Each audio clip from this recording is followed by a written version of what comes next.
야, 동작 그만. 누가 멈추라고 했어? 다리가 부러졌으면 팔로라도 기어가야지. 너 같은 건 군인도 아니야. 그냥 폐기물이지. 파주의 7월 땡볕 아래 고막이 터질 듯한 고함이 울려 퍼졌다. 아스팔트는 지옥불처럼 달아올랐고 그 위에서 박일병은 처참하게 기어가고 있었다.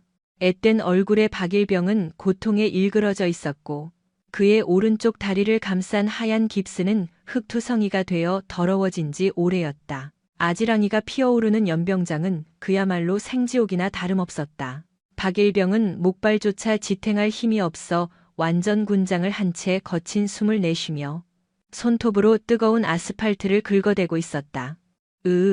대대장님, 제발 살려주십시오. 정말 더는 못 가겠습니다. 그것은 비명이라기보다 살기 위한 처절한 애원이었다. 하지만 그 호소는 군화발에 무참히 짓밟혔다. 어디서 엄살이야? 요즘 애들은 정신 상태가 글러먹었어. 그는 제1보병사단 예하 1연대 1대 대장 강철수 중령이었다. 그는 쓰러진 병사를 벌레 보듯 내려다보고 있었다. 강철수는 서늘한 에어컨 바람을 쐬고 나온 듯 뽀송뽀송한 전투복 차림으로 박일병을 내려다보고 있었다. 그의 눈에 박일병은 존중받아야 할 인간이 아닌 자신의 진급 실적을 채워줄 소모품에 불과했다. 이봐 박일병. 기계도 안 굴리면 녹쓰는 법이야. 네가 다리 좀 아프다고 열외하면 우리 부대 전투력은 누가 책임지나? 내가 너 편하자고 내 고과 점수 깎아먹어야겠어? 강철수는 쓰러진 박일병의 귓가에 대고 악마처럼 속삭였다. 고장나면 고쳐 쓰거나 갈아 끼우면 돼. 여기서 퍼지면 넌 그냥 쓰레기통행이야. 알아들었나? 박일병의 눈에서 뜨거운 눈물이 아스팔트 위로 떨어졌다. 육체적 고통보다 더한 수치심이 그를 집어삼켰다. 주위의 누구도 감히 강철수 중령이 지배하는 이 침묵의 감옥에서 그를 도울 엄두를 내지 못했다. 도와주는 순간 공범으로 찍혀 지옥을 볼 게 뻔했기 때문이다. 일어서 3초 준다. 하나. 강철수의 카운트가 시작되자 박일병은 깁스한 다리에 억지로 힘을 주며 비명을 질렀다. 뼈가 으스러지는 고통이었다. 둘. 동작 봐라.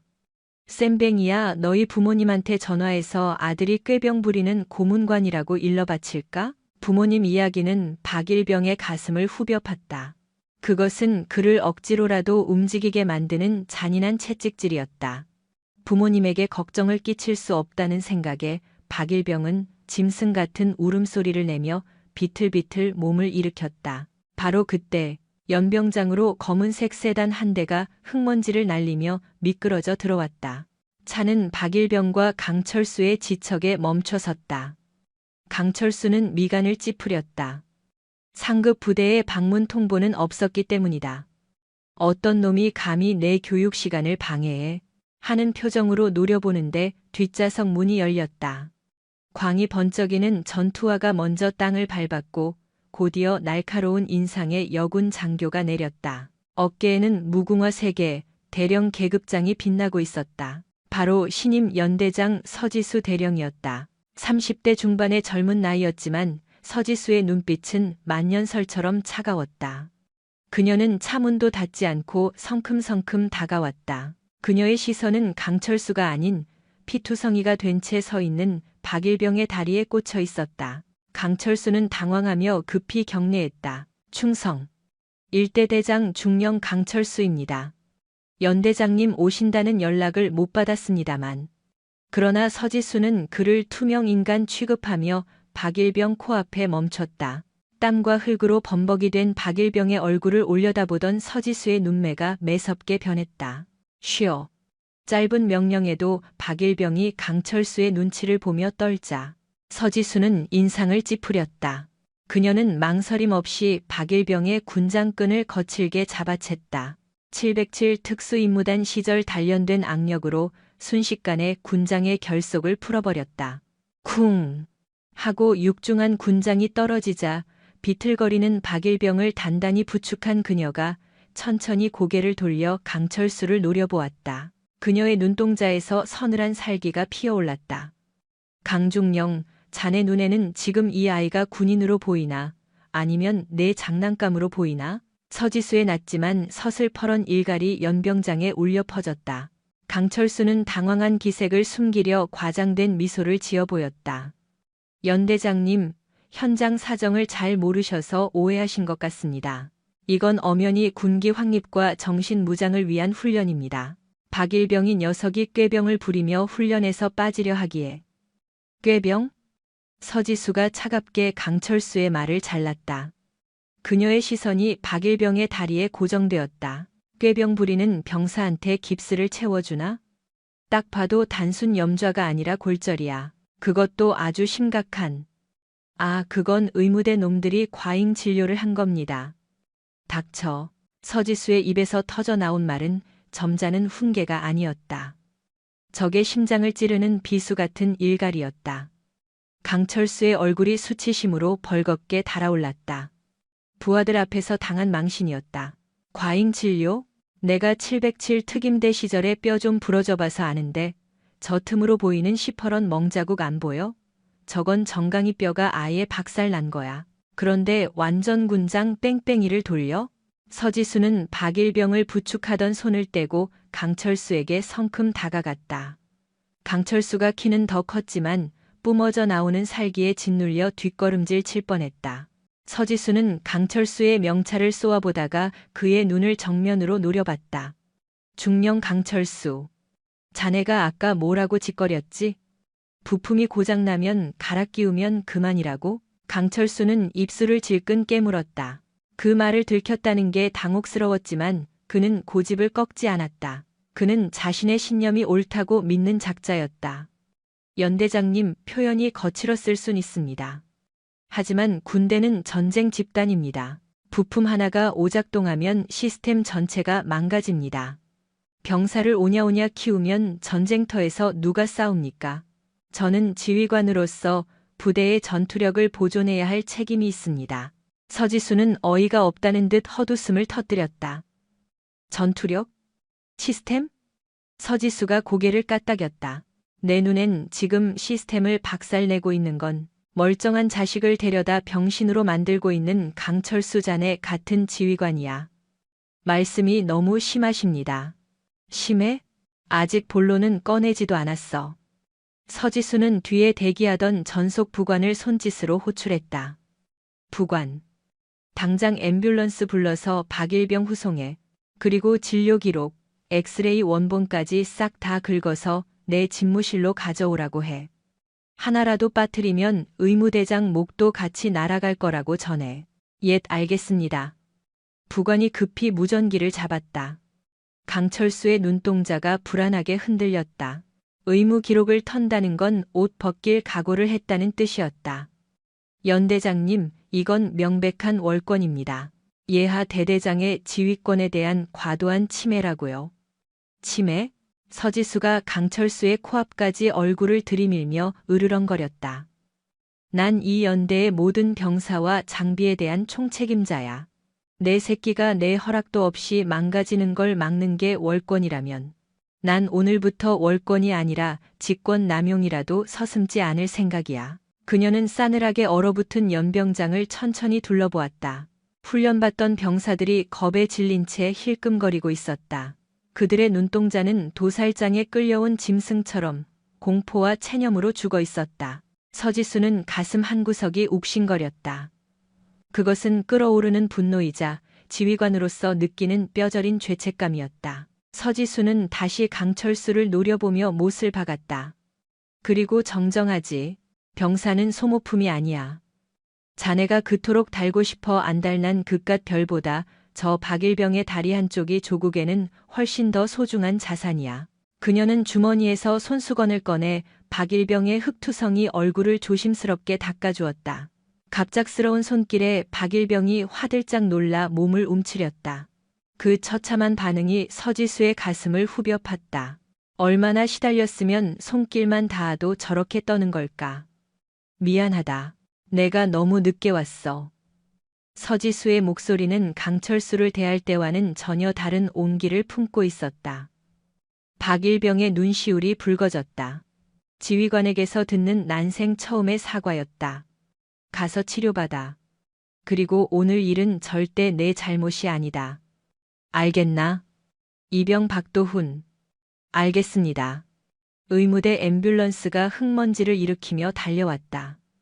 의무병들이 박일병을 들것에 실어 나르는 동안 서지수는 그 뒷모습을 끝까지 지켜보았다. 차가 사라지자 그녀는 다시 강철수를 향해 몸을 돌렸다. 강철수 중령. 예.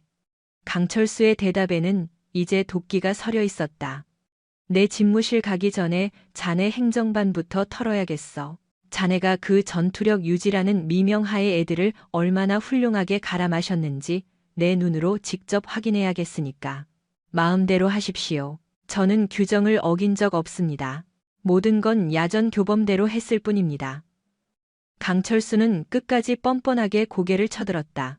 강철수의 표정에는 서류 따위는 완벽하게 조작해 두었다는 오만함이 묻어났다. 그러나 그는 서지수라는 사람이 단순히 보고서나 읽으러 온 행정가가 아니라는 사실을 간과하고 있었다. 그녀의 목적은 종이 뒤에 은폐된 병사들의 고통을 끄집어내는 것이었다.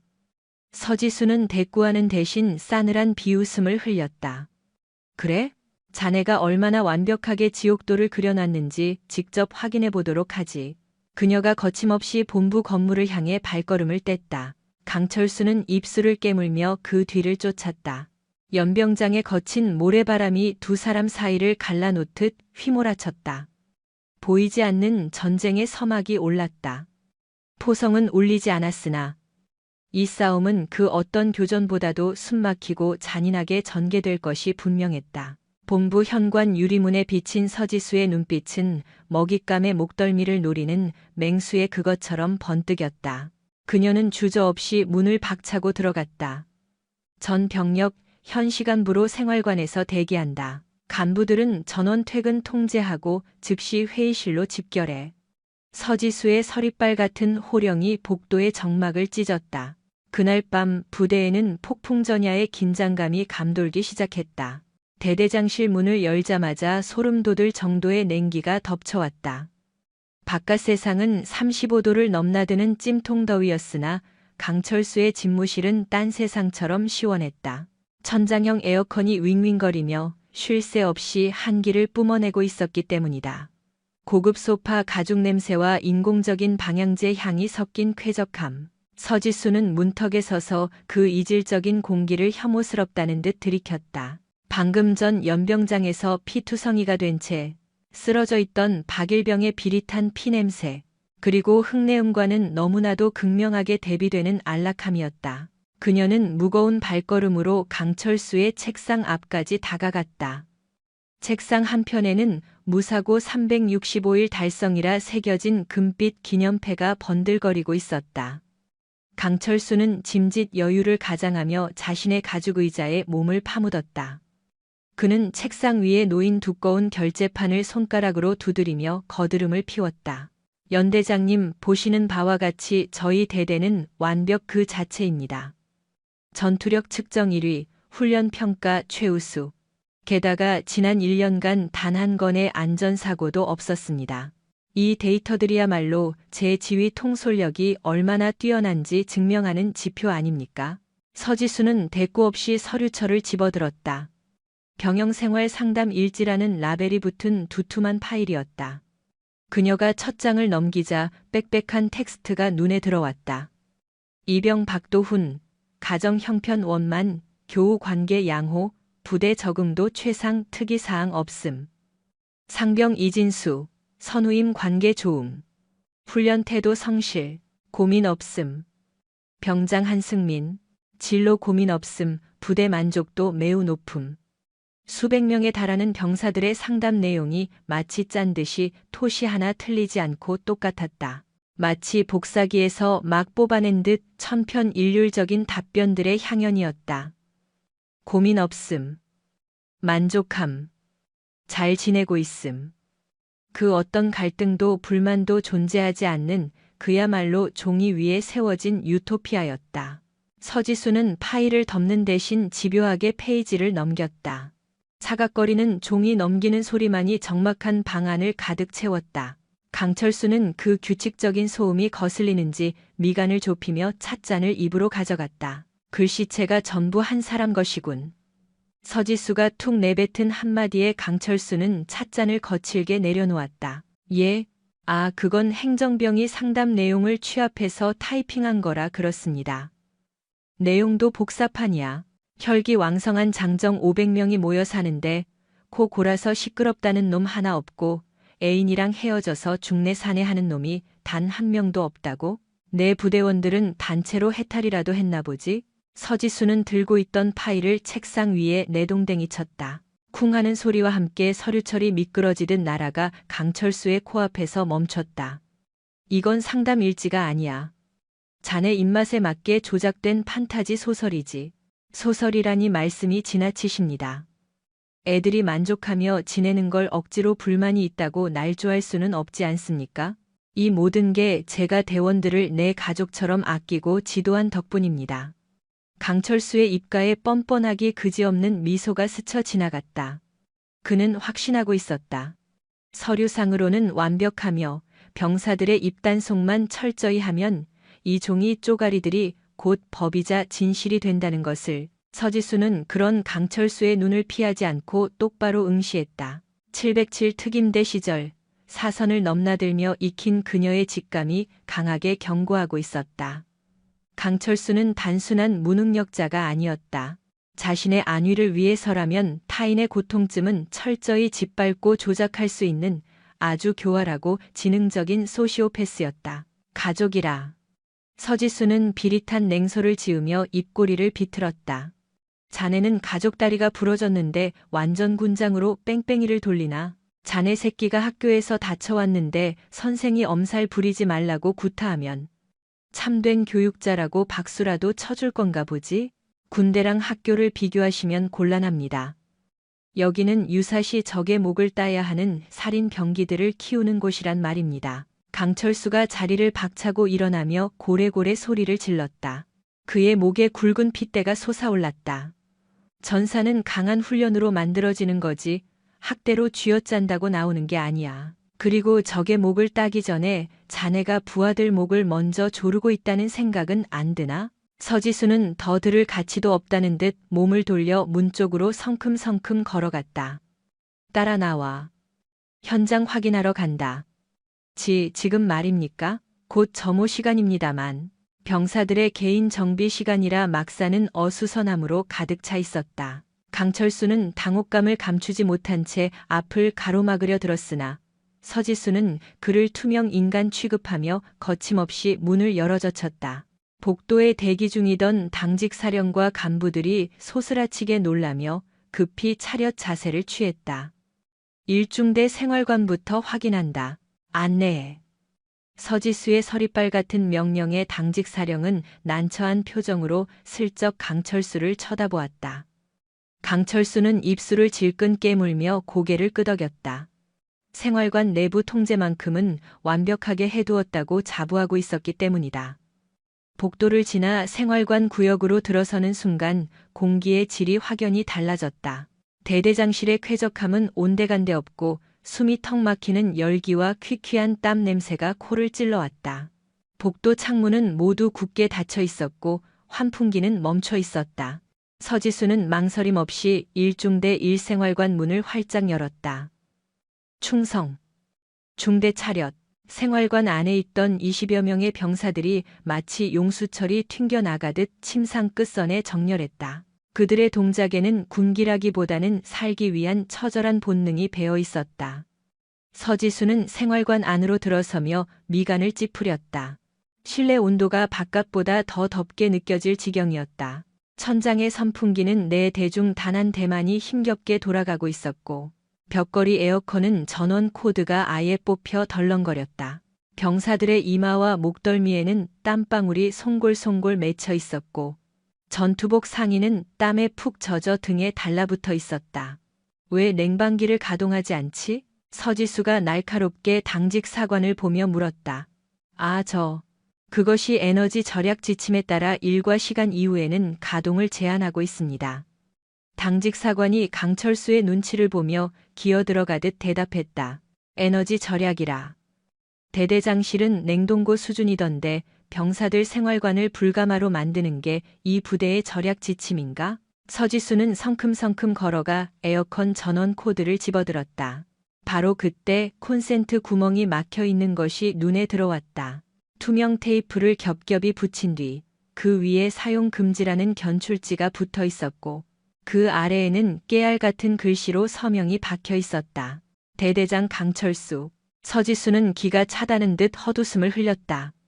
대단하네, 정말. 콘센트까지 봉인해? 강철수 중령, 해명해봐. 이게 대체 뭐 하는 짓이지? 강철수가 뒷짐을 진 채 느긋하게 다가와 입을 열었다. 병사들의 나약함을 방지하기 위한 조치입니다. 여름엔 덥게, 겨울엔 춥게 지내야 야전성이 길러지는 법입니다. 시원한 바람 쐬면서 호의호식하면 정신 상태만 해이해져서 사고나 칩니다. 서지수는 대답 대신 손톱으로 테이프를 거칠게 긁어 떼어냈다. 찌익 하는 소리가 적막한 생활관을 갈랐다. 그녀는 코드를 꽂고 리모컨을 찾아 전원을 켰다. 띠리링 하는 맑은 소리와 함께 에어컨 날개가 열리며 찬 바람이 뿜어져 나오기 시작했다. 병사들의 눈동자가 흔들렸다. 마치 그 바람이 구원의 동아줄이라도 되는 양 시선이 에어컨에 고정되었다. 그러나 누구 하나 감히 시원해하는 내색을 비치지 못했다. 뒤에서 강철수가 매서운 눈으로 노려보고 있었기 때문이다. 서지수는 침상 끝에 선 병사들 중 가장 체구가 왜소해 보이는 이등병 앞에 멈춰 섰다. 갓 자대 배치를 받은 듯 긴장한 기색이 역력했다. 입술은 논바닥처럼 갈라져 있었고 눈 밑은 여랬다. 이름이 뭐지? 이병 강민우. 목소리가 쩍쩍 갈라져 쇳소리가 섞여 나왔다. 명백한 탈수 증세였다. 물은 마셨나?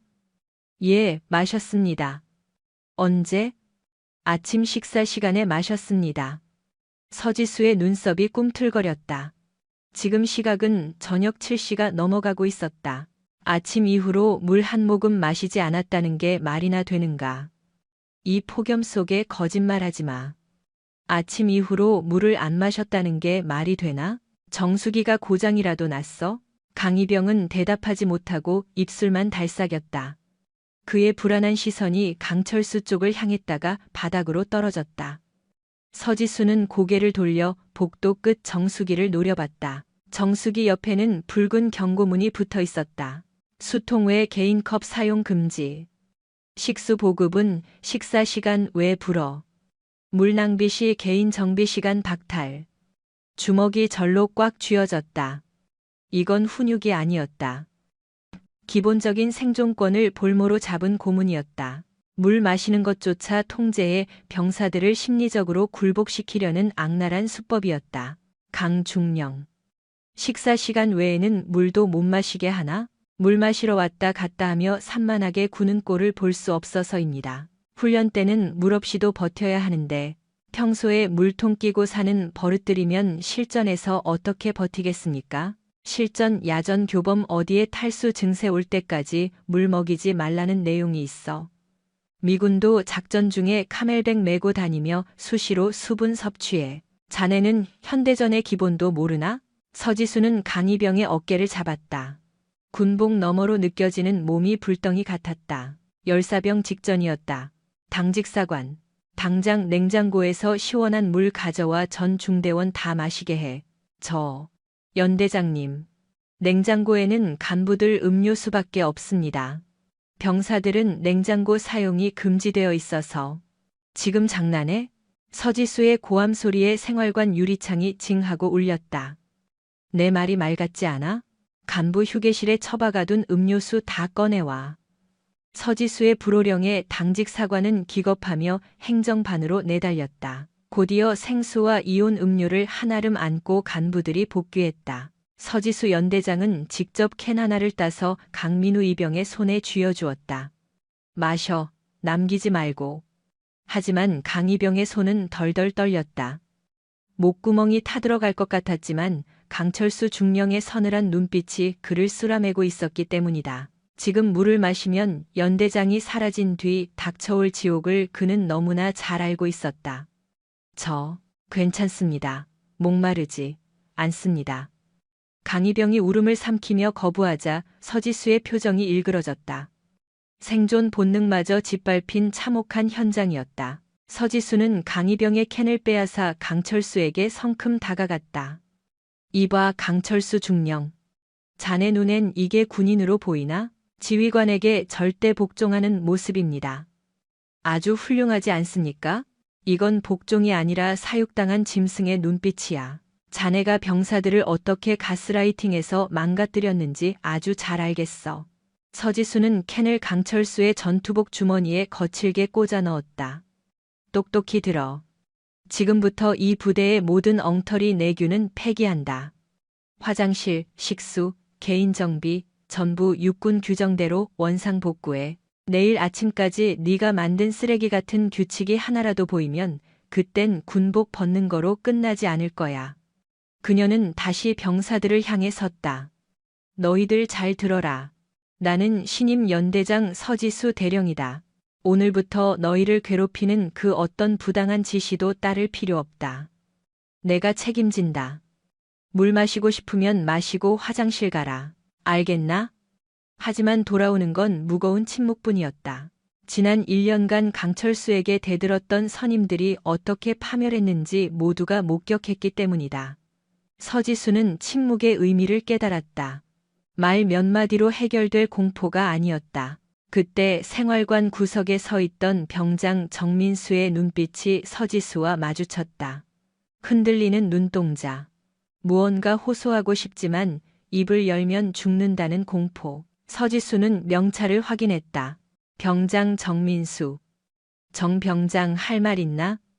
정민수 병장은 흠칫 놀라며 입술을 깨물었다. 주먹이 하얗게 질리도록 쥐어졌다. 옆에 있던 강철수가 낮게 헛기침했다. 크흠. 그 소리는 마치 사형 선고처럼 정민수의 어깨를 움츠러들게 했다. 그는 고개를 숙이며 악을 쓰듯 외쳤다. 저희는 행복합니다. 일대대 파이팅. 로봇처럼 내뱉는 그 목소리엔 절망이 가득했다. 서지수는 씁쓸하게 고개를 끄덕였다. 억지로 입을 열게 하는 건 고문이었다. 그래 알겠다. 서지수는 생활관을 나서며 강철수에게 싸늘하게 속삭였다. 오늘 밤 기도해라. 네가 숨긴 더러운 비밀들이 내일 아침까지 무사하길 바라면서. 복도로 나온 서지수는 부관에게 지시했다. 부관 오늘 밤 당직실 상황 예의 주시해. 정보과장 호출해서 일대대 CCTV 최근 3개월치 전부 확보하고 삭제된 건 포렌식 돌려. 알겠습니다. 하지만 연대장님, 병사들이 진술하지 않으면 힘들지 않겠습니까? 입을 열게 만들어야지. 공포를 덮을 만큼 확실한 믿음을 주면 돼. 서지수의 눈이 번뜩였다. 완벽해 보이는 침묵의 카르텔도 작은 균열 하나면 끝장이야. 오늘 밤 그 틈을 찾는다. 서지수는 휴대폰을 꺼내 국방부 조사본부의 옛 동료에게 메시지를 보냈다. 도움이 필요하다. 쓰레기 매립지 청소 좀 해야겠어. 전송 버튼을 누르는 손끝에 힘이 실렸다. 문산읍의 밤은 깊어갔지만 일연대의 전쟁은 이제 시작이었다. 그녀는 다짐했다. 병사들의 숨소리를 반드시 되찾아 주겠노라고. 칠흑 같은 어둠 속 서지수가 지나간 자리는 폭풍 전야처럼 고요했다. 정막은 평화가 아닌 닥쳐올 피바람에 대한 공포였다. 새벽 2시 대대장실의 불빛만이 유일하게 깨어 있었다. 강철수 중령은 창밖의 어둠을 노려보며 낮게 으르렁거렸다. 그 뒤에는 그의 그림자처럼 움직이며 부대의 온갖 오물을 처리해온 주임 원사가 서 있었다. 예 대대장님. 오늘 연대장 방문 이후로 병사 놈들 눈깔이 마음에 안 들어. 특히 일중대 놈들 말이야. 아까 그 강민우 이병 말씀이십니까? 그 놈은 제가 확실히 지도했습니다. 연대장 앞에서 너무 긴장해 헛소리를 했다는 진술서도 받아뒀습니다. 지도라. 강철수는 손에 쥔 묵직한 지휘봉을 만지작거리며 비릿한 미소를 지었다. 기계란 건 말이야. 한번 삐걱거릴 때 확실히 손을 봐야 해. 기름칠로 안 되면 부품을 갈아 끼우거나 망치로 두들겨서라도 고쳐야지. 오늘 밤 대대적인 정비가 필요하겠어. 알겠습니다. 정비실을 비워두겠습니다. 주임 원사는 강철수가 말하는 정비가 뼈와 살을 분리하는 폭력을 의미한다는 것을 뼛속 깊이 이해하고 있었다. 같은 시각 연대장 집무실. 서지수는 서류의 바다에서 허우적대고 있었다. 그녀의 시선은 지난 3년간 일대대의 모든 기록을 훑고 있었다. 병력 결산, 의무대 진료, 헌병대 사건 기록까지. 뭔가 잘못됐어. 서지수가 볼펜으로 책상을 톡톡 치며 중얼거렸다. 너무 깨끗해. 3년 내내 탈영 미수, 자살 시도, 심지어 사소한 다툼조차 기록이 전무하다니. 혈기 넘치는 20대. 남성 500명이 모인 집단에서 통계적으로 불가능한 수치야. 꾸벅꾸벅 졸던 당직 부관이 소스라치게 놀라며 일어났다. 죄송합니다. 워낙 군기가 쿵 부대라 사고가 없다는 소문이. 군기가 센 게 아니라 목소리를 거세한 거야. 서지수의 목소리가 차갑게 가라앉았다. 기록을 세탁했거나 문제가 될 만한 병사들을 쥐도 새도 모르게 치워버렸다는 뜻이지. 서지수의 눈동자가 먹잇감을 노리는 맹수처럼 번뜩였다. 서지수는 주저없이 전투복 상의를 챙겨 입었다. 움직이자. 어디로 가십니까? 지금은 새벽입니다. 원래 쥐새끼는 밤에 잡는 법이야. 일대대 보일러실, 구막사, 그리고 지도에 없는 사각지대들을 뒤질 거다. 서지수의 육감은 이미 경보를 울리고 있었다. 707 특수임무단 시절. 수많은 대테러 작전을 통해 체득한 본능이었다. 가장 평온해 보이는 곳에 가장 썩어 문드러진 진실이 있는 법이다. 새벽 공기는 칼날처럼 차가웠다. 서지수는 손전등 하나 없이 야생동물처럼 은밀하게 막사 뒤편으로 침투했다. 707 출신다운 완벽한 기척 제어의 불침번들조차 그녀가 지나간 것을 눈치채지 못했다. 그녀가 멈춰 선 곳은 막사 뒤편 샌드위치 패널로 대충 지어진 낡은 가건물 앞이었다. 자재 창고라는 낡은 팻말이 붙어 있었고 문은 자물쇠로 굳게 잠겨 있었으나 창틈으로 새어나오는 희미한 불빛은 숨길 수 없었다. 새벽 2시에 자재 창고에 불이라. 서지수는 부관에게 침묵 신호를 보내고 벽에 귀를 밀착했다. 안에서는 둔탁한 타격음과 억눌린 비명이 새어나오고 있었다. 제발, 살려주세요. 입 닥쳐. 밖으로 새나가면 죽여버린다. 너 때문에 강철수 대대장님이 얼마나 빡치셨는지 알아? 감히 연대장 앞에서 누나를 굴려? 익숙한 목소리. 낮에 강철수의 옆에서 알랑거리던 일중대 행정보급관이었다. 서지수의 눈에서 걷잡을 수 없는 분노가 폭발했다. 더 이상 잠입 따위는 필요 없었다. 그녀는 문고리를 잡고 비엔과 동시에 경첩을 향해 군화발을 꽂아 넣었다. 우지끈. 낡은 가건물의 문짝이 비명을 지르며 뜯겨나갔다. 내부의 풍경은 그야말로 생지옥이었다. 흔들리는 백열등 아래. 낮에 마주쳤던 정민수 병장이 의자에 결박당해 있었다. 얼굴은 피떡이 되어 형체를 알아보기 힘들었고 행정보급관은 피 묻은 야구 방망이를 든 채 거친 숨을 몰아쉬고 있었다. 바닥에 흥건한 물, 구석에 널린 쇠파이프들. 이곳은 창고가 아니라 강철수가 말한 인간 정비실이었다. 지금 뭐 하는 짓이야? 서지수의 사자후가 좁은 공간을 때렸다. 행정보급관은 귀신이라도 본 듯 소스라치며 방망이를 떨궜다. 연대장님? 사람을 묶어놓고. 배? 서지수가 살기를 띠고 다가가자 행정보급관이 질린 얼굴로 뒷걸음질 쳤다. 오해입니다. 이 녀석이 하극상을 컥 변명을 늘어놓으려던 그의 명치에 서지수의 주먹이 대포알처럼 꽂혔다. 그는 비명조차 지르지 못하고 바닥에 처박혀 헛구역질만 해댔다. 서지수는 쓰러진 쓰레기를 쳐다보지도 않고 정민수에게 달려가 결박을 풀었다. 정병장. 정신 차려. 나다. 연대장이야. 정민수는 퉁퉁 부은 눈을 겨우 뜨고 서지수를 바라봤지만 초점은 이미 나가 있었다. 연대장님. 죄송합니다. 제가 불량품이라서 폐기 처분 당해야 하는데. 정민수는 주문처럼 헛소리를 중얼거렸다. 강철수의 악랄한 세뇌가 영혼까지 파먹어버린 참혹한 결과였다. 서지수는 끓어오르는 사리를 애써 삼키며 피투성이가 된 정민수 병장을 조심스럽게 감싸 안았다. 정신 차려. 넌 망가진 물건 따위가 아니야. 넌 내 자랑스러운 부하, 병장 정민수다. 알겠어? 그때 거칠게 문이 열리며 요란한 군화 소리가 창고를 울렸다. 소란을 감지한 5분 대기조 병력과 함께 소식을 듣고 급히 달려온 강철수가 거친 숨을 몰아쉬며 입구의 모습을 드러냈다. 내부의 참상을 목격한 강철수의 눈동자가 잠시 흔들렸으나 그는 이내 능글맞은 표정으로 안색을 바꿨다. 연대장님, 야심한 시각에 남의 대대 창고를 박살내고 들어오시다니요. 게다가 제 부하인 행보관까지 폭행하셨습니까? 이거 군법 회부 감인 거 아시죠? 강철수는 뻔뻔하게도 적반하장으로 나왔다. 명백한 범죄 현장 앞에서도 꼬리 자르기를 시전하며 역으로 서지수를 터사매려는 수작이었다. 서지수는 정민수를 부관에게 조심스레 넘겨주고는 천천히 몸을 일으켰다. 그녀의 눈에서 뿜어져 나오는 서늘한 살기가 강철수의 귀를 눌렀다. 군법 위반이라. 서지수가 피에 젖은 전술 장갑을 벗어 강철수의 발치에 내던졌다. 그래, 법대로 해보자고.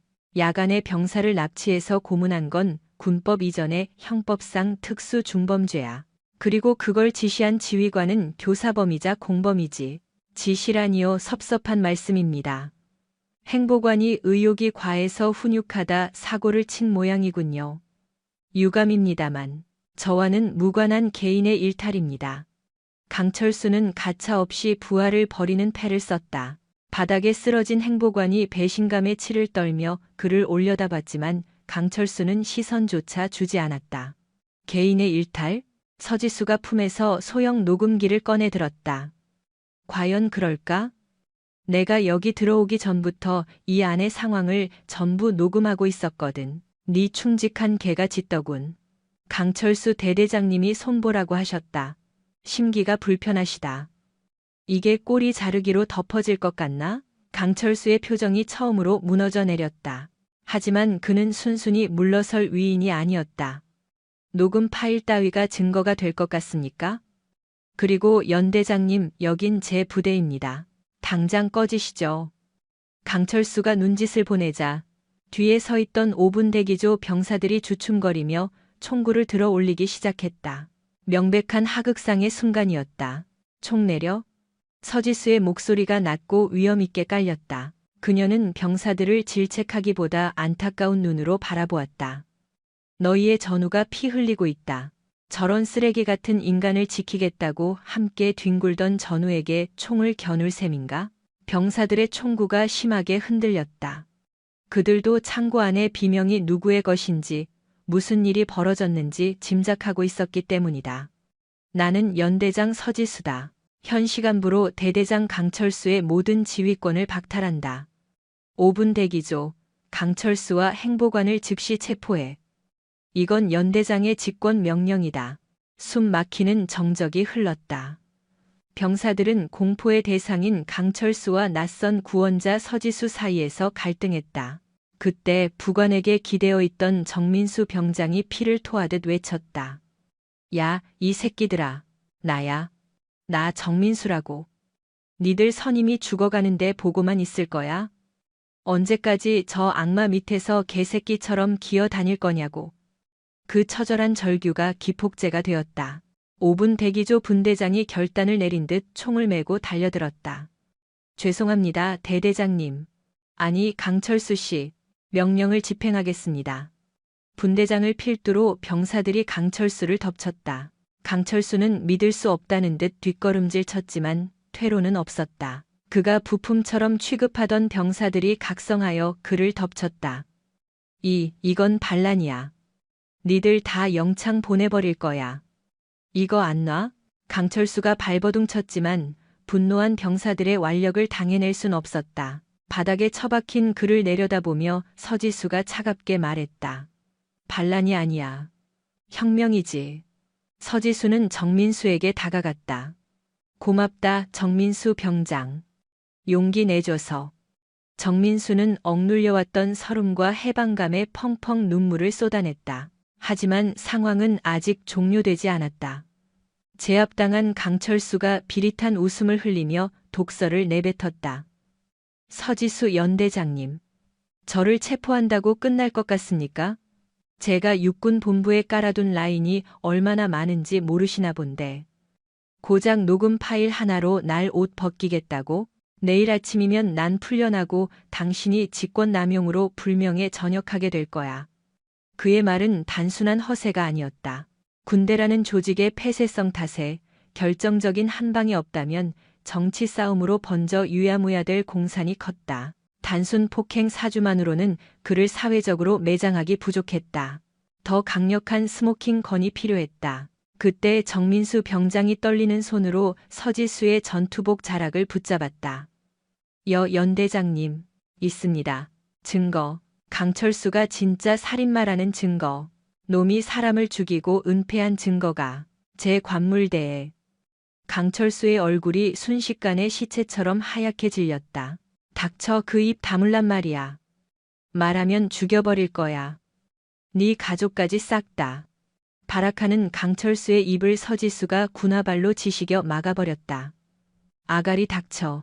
한 번만 더 지저대면 턱주가리를 아예 날려버릴 테니까. 서지수는 정병장을 뚫어지게 쳐다봤다. 말해. 그게 어디 있지? 제 관물대에 있는 성경책. 안쪽을 파내서 숨겼습니다. 송민호 해병이 죽기 직전에 저에게 맡긴 녹음기입니다. 송민호, 그는 3개월 전 단순 실족사로 위장 처리된 비운의 병사였다. 서지수의 뇌리에 과거 서류에서 봤던 사고라는 두 글자가 스쳐 지나갔다. 그것은 사고가 아니라 타살조차 사고로 덮어버린 추악한 진실이었다. 당장 일중대 막사로 이동한다. 서지수는 망설임 없이 몸을 돌려 달렸다. 강철수의 눈동자에는 깊은 절망과 함께 섬뜩한 살기가 어렸다. 강철수는 직감하고 있었다. 그 녹음기의 내용이 공개되는 순간 자신의 군 생활은 물론 인생 자체가 파멸한다는 것을. 새벽 3시 일중대 생활관 앞.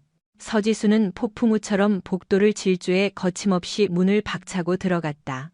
자고 있던 병사들이 기겁하며 일어났지만 서지수는 아랑곳하지 않고 정민수 병장의 관물대로 직행했다. 그곳엔 낡은 성경책 한 권이 놓여 있었다.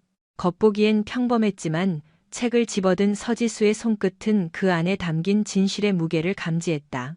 서지수가 성경책을 펼치자 네모나게 파인 공간 속에 손가락만한 초소형 녹음기가 모습을 드러냈다. 드디어 찾았다. 이것이 바로 강철수라는 견고한 성벽을 일격에 무너뜨릴 다이너마이트였다. 하지만 바로 그때였다. 전원 동작 그만. 복도 끝에서 쩌렁쩌렁한 고함이 터졌다. 강철수의 신복인 주임원사와 10여 명의 부사관들이 살기등등하게 몰려오고 있었다. 손에는 진압봉과 삽자루가 들려 있었다. 강철수가 연행되면서 보낸 SOS를 받고 달려온 그의 사병. 스빙들이었다. 손엔 자병스를 고로 달려온 그의 사병. 연대장님이라도 이건 못 넘깁니다. 좋은 말 할 때 내놓으십시오. 주임원사가 험악하게 손을 내밀었다. 그는 서지수가 여자라는 점을 얕잡아 보고 있었다. 특수부대 출신이라는 건 알았지만 숫자로 밀어붙이면 충분히 제 앞에 뺏을 수 있을 거라 오판한 것이다. 서지수는 기가 막히다는 듯 헛웃음을 흘렸다. 국가가 적하고 싸우라고 준 장비로 상관을 협박해? 내 놈들이 제정신인가 보군. 저희는 강철수 대대장님의 명령을 따를 뿐입니다. 대대장님을 모함하려는 조작된 증거를 확보하라는 지시를 받았습니다. 증거물 확보를 위해서라면 무력 사용도 불사하겠습니다. 주임원사는 강철수에게 배운 궤변을 늘어놓으며 포위망을 좁혀왔다. 병사들은 공포에 질려 뒤로 물러났다. 서지수는 녹음기를 상의 안주머니에 넣고 지퍼를 끝까지 올렸다. 그리고 천천히 장갑을 고쳐 끼며 자세를 잡았다. 무력이라. 재밌네. 707 전역하고 몸이 좀 굳었는데 잘 됐어. 잡아. 주임원사의 신호가 떨어지자 부사관 3명이 서지수를 향해 달려들었다. 덩치가 산만한 중사 한 명이 서지수의 어깨를 낚아채려 했다. 그 순간 서지수의 몸이 유령처럼 미끄러졌다. 파박. 그녀는 중사의 손을 쳐내고 역으로 팔을 비틀며 품으로 파고들었다. 중사의 거구가 공중에서 한 바퀴 돌더니 바닥에 처박혔다. 완벽한 업어치기였다. 쿵 하는 묵직한 소리와 함께 바닥이 울렸다. 나머지 두 명이 당황하여 주춤하자 서지수는 쉴 틈을 주지 않고 로우킥으로 한 명의 오금을 부수고 장저로 다른 한 명의 명치를 가격해 날려버렸다. 순식간에 세 명이 제압당했다. 주임원사의 눈이 경악으로 휘둥그레졌다. 그녀는 단순한 유단자가 아니었다. 살인 기술을 몸에 익힌 인간 병기 그 자체였다. 다음. 서지수는 숨소리 하나 흐트러지지 않은 채 주임원사를 서늘하게 노려봤다. 덤빌 거면 한꺼번에 덤벼. 시간 없으니까. 주임원사는 기세에 눌려 뒷걸음질 쳤다. 공포가 전염병처럼 번져나갔다. 감히 덤빌 엄두를 내지 못하고 있을 때 생활관 밖에서 함성이 터졌다. 서지수 연대장님을 지켜라. 정민수 병장의 절규를 듣고 각성한 1중대 병사들, 그리고 소식을 듣고 달려온 2중대, 3중대 병사들이 복도를 가득 메우고 있었다. 그들은 더 이상 겁쟁이가 아니었다. 빗자루와 대걸레 혹은 맨주먹이라도 쥐고 그들을 억압하던 부패한 간부들을 애워쌌다.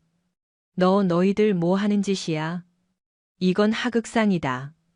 주임원사가 발악하듯 소리쳤지만 수백 개의 분노한 눈동자 앞에서는 무력할 뿐이었다. 치워. 서지수의 짧은 명령에 병사들이 함성을 지르며 달려들어 주임원사와 부사관들을 제압해버렸다. 그동안 쌓인 울분이 활화산처럼 터져나오는 순간이었다. 서지수는 그 광경을 보며 전율을 느꼈다. 이것은 자신이 구해준 것이 아니었다. 그들 스스로 공포의 알을 깨고 나온 혁명이었다. 상황이 정리되자 서지수는 주머니에서 녹음기를 꺼냈다. 들어보자. 이 안에 어떤 추악한 진실이 담겨 있는지. 생활관에 있는 모두가 숨을 죽였다. 서지수가 재생 버튼을 누르자 지직거리는 잡음 사이로 떨리는 목소리가 흘러나왔다. 나. 송민호 상병이다.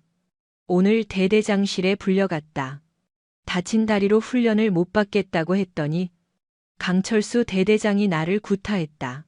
그리고 이렇게 말했다. 녹음기 속에서 둔탁한 타격음과 함께 강철수의 악마 같은 목소리가 생생하게 들려왔다. 야, 이 새끼야. 내가 죽는다고 내가 눈 하나 깜짝할 것 같냐. 장비대장에 망실 처리하고 새 부품 신청하면 그만이야. 내가 자살하면 정신력 나약한 놈으로 몰아가면 내 인사고과엔 흠집 하나 안 나. 그러니까 죽으려면 남 피해주지 말고 곱게 죽어. 내 앞길 막지 마. 짜증나니까. 뒤이어 송상병의 처절한 비명소리가 들려왔다. 엄마 보고 싶어요. 살려주세요. 녹음은 비명과 함께 끊겼다. 생활관은 순식간에 울음바다가 되었다. 송민호 상병의 죽음은 단순 실족사가 아니었다. 그것은 강철수의 지속적인 폭언과 가혹 행위를 견디다 못해 옥상에서 떠밀리듯 떨어진 명백한 사회적 타살이었다. 강철수는 이 끔찍한 진실을 단순 사고로 조작해 덮어버린 것이었다. 서지수의 눈에서 뜨거운 눈물이 흘러내렸다. 그녀는 녹음기가 으스러질 정도로 꽉 쥐었다. 이 짐승만도 못한 자식. 그녀는 이를 갈았다. 도저히 용서할 수 없었다. 이건 군인이 아니다. 제복을 입은 살인마였다. 전 병력 연 병장으로 집합시켜. 오늘 아침 점호는 연대장인 내가 직접 주관한다. 아침 6시 30분 붉은 해가 떠올랐다. 일연대 연병장에는 전 병력이 긴장 속에 집합해 있었다.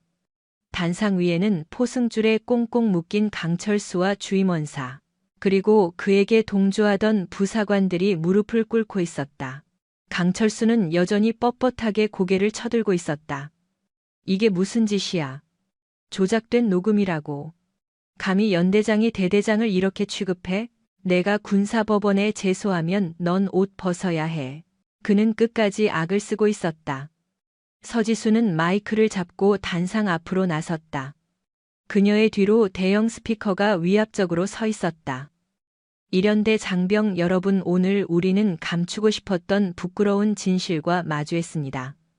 서지수의 목소리가 스피커를 타고 연병장을 뒤흔들었다. 우리는 나라를 지키러 온 군인이지 누군가의 노예로 끌려온 것이 아닙니다. 우리는 서로의 생명을 지켜줄 전우이지 쓰고 버릴 부품 따위가 아닙니다. 서지수는 녹음기를 마이크에 갖다 댔다. 재생 버튼이 눌러졌다. 강철수의 소름 끼치는 육성이 부대 전체, 아니 문산읍 전체를 집어삼킬 듯 터져나왔다.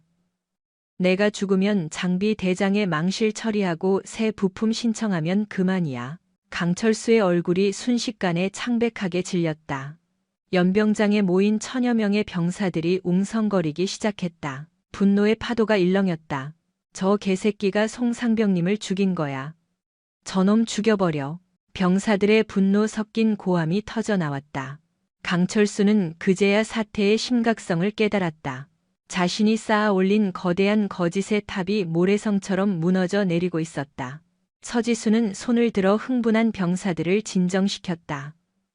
법은 멀고 주먹은 가깝다고들 하지. 나도 지금 심정 같아서는 저자를 내 손으로 찢어 죽이고 싶다. 그녀는 강철수에게 성큼성큼 다가갔다. 하지만 우리는 군인이다. 명예를 아는 군인이다. 저런 쓰레기와 똑같은 괴물이 되지 않겠다. 서지수는 강철수의 어깨에 달린 중령 계급장을 거칠게 뜯어냈다. 북찢어지는 소리와 함께 강철수의 옷깃이 찢겨나갔다. 너는 지휘관 자격이 없다. 아니, 인간 자격조차 없다. 넌 이제 중령 강철수가 아니라 살인 용의자이자 파렴치범 강철수일 뿐이다. 그때 연병장 입구로 헌병대와 검찰부 차량이 사이렌을 울리며 줄지어 들어왔다. 서지수가 밤새 연락해둔 수사관들이 도착한 것이다. 강철수 씨, 당신을 직권남용, 가혹행위, 그리고 송민호 상병 사망사건 은폐 및 교사 혐의로 긴급 체포합니다. 수갑이 강철수의 손목에 채워졌다. 차가운 금속성 소리가 그의 파멸을 알렸다. 강철수는 끌려가면서도 서지수를 노려보며 소리쳤다. 서지수, 내가 진 것 같지? 군대가 그렇게 깨끗한 줄 알아? 너도 언젠가 똑같이 당할 거야. 두고 봐. 서지수는 그를 바라보며 차갑게 일갈했다. 그래, 당할 수도 있겠지. 하지만 적어도 너 같은 놈한테는 안 당해. 그리고 내 부하들이 있는 한 난 절대 안 무너진다. 강철수가 호송차에 처박히고 차가 떠났다. 연병장에는 다시 정적이 찾아왔다. 하지만 이전의 그 무겁고 공포스러운 침묵이 아니었다.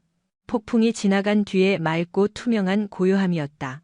서지수는 병사들을 바라봤다. 그들의 눈빛이 달라져 있었다. 생기가 돌고 있었다. 오늘 일과는 없다. 전원 생활관 복귀해서 쉬어라. 아픈 사람은 의무대 가고 집에 전화하고 싶은 사람은 마음껏 해라. 그녀는 잠시 말을 멈추고 깊게 숨을 들이마셨다. 미안하다. 더 일찍 지켜주지 못해서. 앞으로는 내가 너희들의 방패가 되겠다. 이상. 와. 병사들의 함성이 연병장을 뒤덮었다. 누군가는 군모를 던졌고 누군가는 서로를 끌어안고 울었다. 서지수는 그 모습을 보며 옅은 미소를 지었다. 그녀의 시선이 송상병이 떨어졌던 막사 옥상을 향했다. 편히 쉬어라, 송상병. 이제 춥지 않을 거야. 바람이 불어와 그녀의 머리카락을 흩날렸다. 일연대의 진정한 아침이 밝아오고 있었다. 하지만 서지수는 알고 있었다. 이것은 끝이 아니라 시작이라는 것을. 강철수는 꼬리에 불과할지도 모른다. 더 큰 어둠이 도사리고 있을지라도 그녀는 물러서지 않을 것이다. 그녀는 서지수니까 내가 무슨 짓을 했는지 알고는 있나. 서지수 대령. 경기도 고양시 1군단 사령부 인근의 한 고급 한정식집 밀실. 자개로 장식된 벽면과 은은한 조명, 그리고 최고급 요리가 깔린 식탁은 바깥 세상과는 단절된 그들만의 성역 같았다. 그 상석에는 일보병 사단장 오태석 소장이 앉아 있었다. 그는 젓가락으로 생선살을 바르며 서지수를 쳐다보지도 않고 싸늘하게 말했다. 서지수는 정복을 입은 채 식탁 건너편을 뚫어지게 응시하고 있었다. 그녀의 앞에는 손도 대지 않은 물잔만이 덩그러니 놓여 있었다. 부조리를 뿌리 뽑고 범법자를 법의 심판대에 세웠을 뿐입니다. 지휘관으로서 마땅히 해야 할 일을 했습니다. 오태석 소장이 들고 있던 젓가락을 거칠게 식탁 위에 던졌다. 날카로운 파열음이 방 안의 무거운 공기를 찢어 발겼다. 마땅히 해야 할 일이라.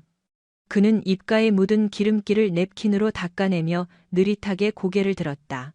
희끗한 머리칼 아래 두툼하게 솟은 눈두덩, 그 속에서 번들거리는 눈동자는 탐욕과 권위의식으로 점철되어 있었다. 그는 강철수가 입이 닳도록 존경한다고 떠벌리던 직속상관이자 강철수의 초고속 승진을 보장해주던 든든한 뒷배였다. 서대령, 자네는 특수부대 출신이라 그런지 야전의 생리를 전혀 모르는군. 군대라는 조직은 정의로 굴러가는 게 아니야. 가오, 즉 명예로 굴러가는 곳이지. 범죄를 덮어주는 게 명예입니까?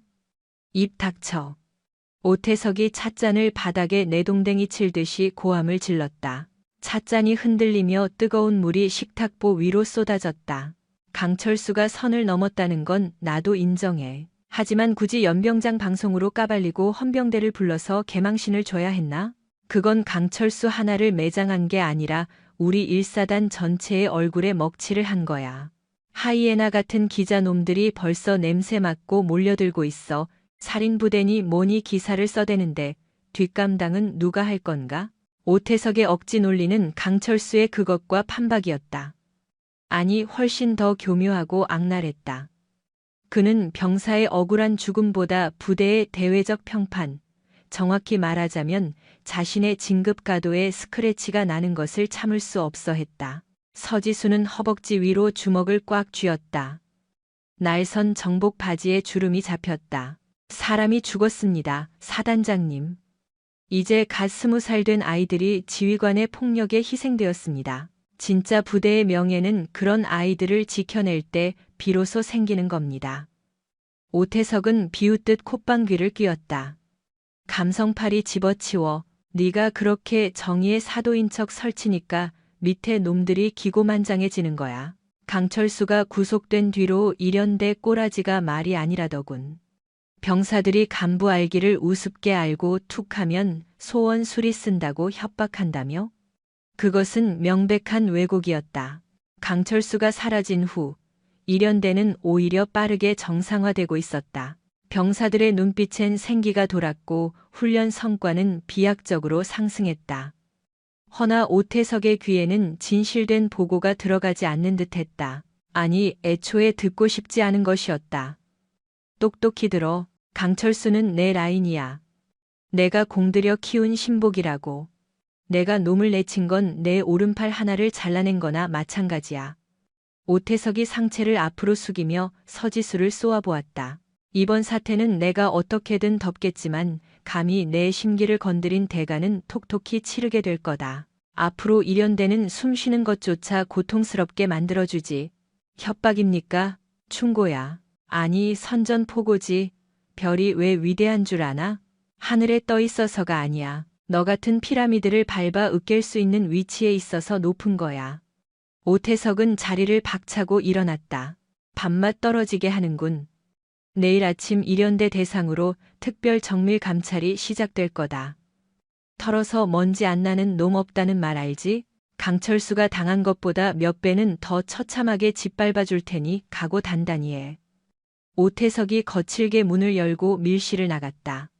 닫히는 문틈 사이로 비릿한 조소가 새어 들어왔다. 서지수는 덩그러니 남겨진 방에서 물 한 모금조차 넘기지 않았다. 대신 그녀는 천천히 그리고 아주 깊게 호흡을 골랐다. 별이라. 그녀의 눈동자가 차갑게 식어갔다. 별이 땅바닥에 처박히면 그저 굴러다니는 돌멩이에 불과하다는 걸 증명해주지. 다음 날 아침 일연대 위병소 앞 검은색 세단 5대와 승합차 2대가 요란한 사이렌과 함께 들이닥쳤다. 군단 감찰부 소속 차량들이었다. 이런 반구 예고도 없는 기습적인 들이닥침이었다. 차량에서 쏟아져 나온 감찰관들은 대략 20명 남짓. 그들의 손에는 체크리스트와 고성능 카메라가 들려 있었고 눈빛에는 먹잇감을 노리는 하이에나 같은 탐욕이 번들거렸다. 그 무리를 이끄는 자는 군단 감찰 참모 정중령이었다. 오태석 소장의 충실한 사냥개로 악명 높은 인물이었다. 정중령은 영접을 나온 서지수에게 경례는커녕 짝다리를 짚은 채 삐딱하게 섰다. 연대장님 고생하십니다. 사단장님 특별 지시로 부대 정밀 진단을 나왔습니다. 강철수 사건 이후로 부대 기강이 개판이라는 첩보가 들어와서 말이죠.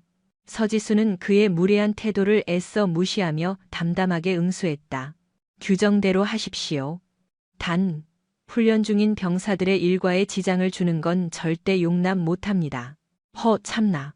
감찰이 훈련보다 상위 개념인 거 모르십니까? 털면 다 나오게 되어 있으니 두고 보시죠. 야, 뭐해? 시작해. 정중령의 날카로운 지시와 함께 감찰관들이 부대 곳곳으로 개미떼처럼 흩어졌다. 그것은 정당한 감찰이 아니라 일방적인 약탈에 가까웠다. 행정반의 서류함이 바닥으로 내팽개쳐지고 병사들의 관물대 속 물건들이 복도로 쏟아져 나왔다. 식당, 탄약고, 유류고는 물론이고 심지어 병사들이 쓰는 화장실 변기 뒤까지 뒤졌다. 이게 뭐야? 총기 가스 조절기 상태 불량. 체크해. 식자재 라벨이 1mm 삐뚤어졌잖아. 위생관념이 썩어 빠졌어. 당장 체크해. 생활관 모포각이 칼같이 안 서 있어. 군기가 빠졌구만. 말도 안 되는 억지 지적들이 폭우처럼 쏟아졌다. 먼지 한 톨, 줄 하나까지 꼬투리를 잡았다. 병사들은 불안에 떨며 서지수의 눈치를 살폈다. 자신들의 사소한 실수 때문에 존경하는 연대장이 곤란해지는 건 아닌가 하는 죄책감이 그들의 앳된 얼굴에 짙게 드리웠다. 점심시간. 취사장에는 긴장감이 감돌았다. 정중령이 조리실 구석구석을 들쑤시다. 땀범벅이 된 조리병 하나를 거칠게 불러 세웠다. 야, 거기 너. 이리 튀어와봐. 국꼬라지가 이게 뭐야? 소금국이야? 사회에서 뭐 하다 굴러 들어왔어? 요리사였습니다. 요리사? 지나가던 개가 웃겠다. 이따위 실력으로 무슨 셰프 흉내야? 너 우리 병사들 단체로 배탈나게 하려고 수작 부리는 거지? 이거 완전 고문관 새끼네. 정중령은 뜨거운 국물이 뚝뚝 떨어지는 국자로 조리병의 가슴을 퍽퍽 찔러댔다. 붉은 국물이 튀어 조리복이 지저분하게 얼룩졌다. 그것은 명백하고도 치졸한 갑질이었다. 식사를 하던 병사들의 숟가락질이 일제히 멈췄다. 눈빛에는 살기가 돌았으나 감찰관이라는 서슬퍼런 계급장에 눌려 침묵할 수밖에 없었다. 그 순간 육중한 식당 문이 열리며 서지수가 등장했다. 그녀는 망설임 없이 정중령이 서 있는 배식대로 성큼성큼 걸어왔다. 정중령. 서지수의 목소리는 낮게 깔렸지만 좌중을 압도하는 무게감이 있었다. 아이고, 연대장님 식사하십니까? 여기 짬밥 수준이 형편없어서 제가 훈계 좀 하고 있었습니다. 정중령이 비열하게 킬킬거렸다. 서지수는 말없이 정중령의 손에서 국자를 거칠게 채갔다. 그러고는 국을 한 입 크게 떠서 삼켰다. 맛만 좋군. 예? 참. 연대장님 미각이 독특하시네. 쾅.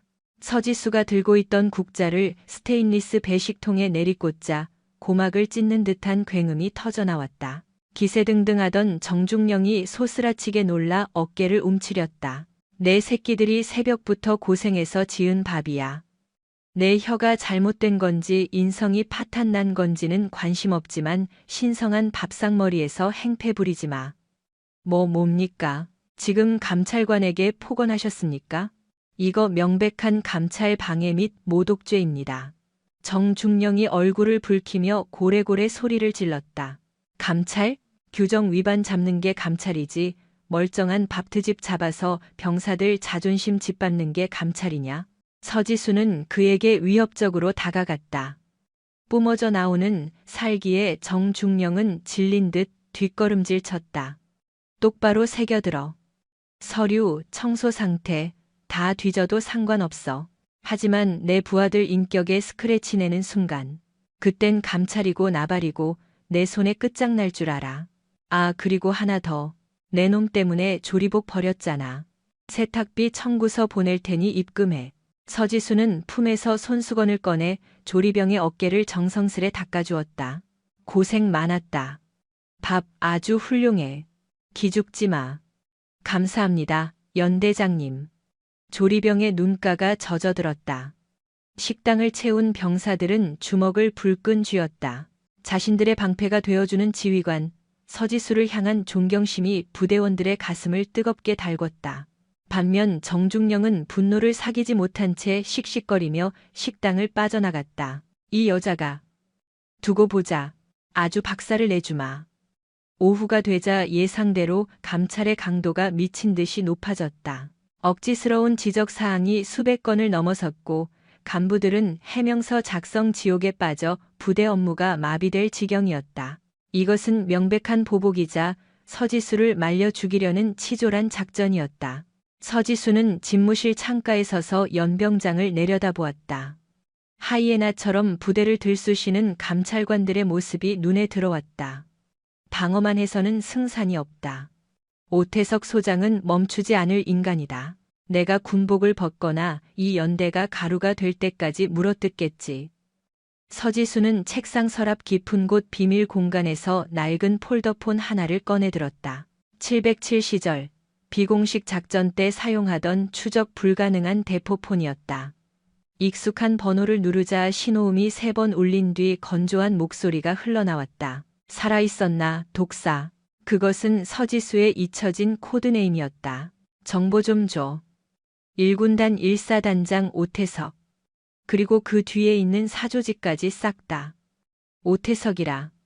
검을 건드리네. 그 양반 철벽회 핵심인 거 알잖아? 철벽회?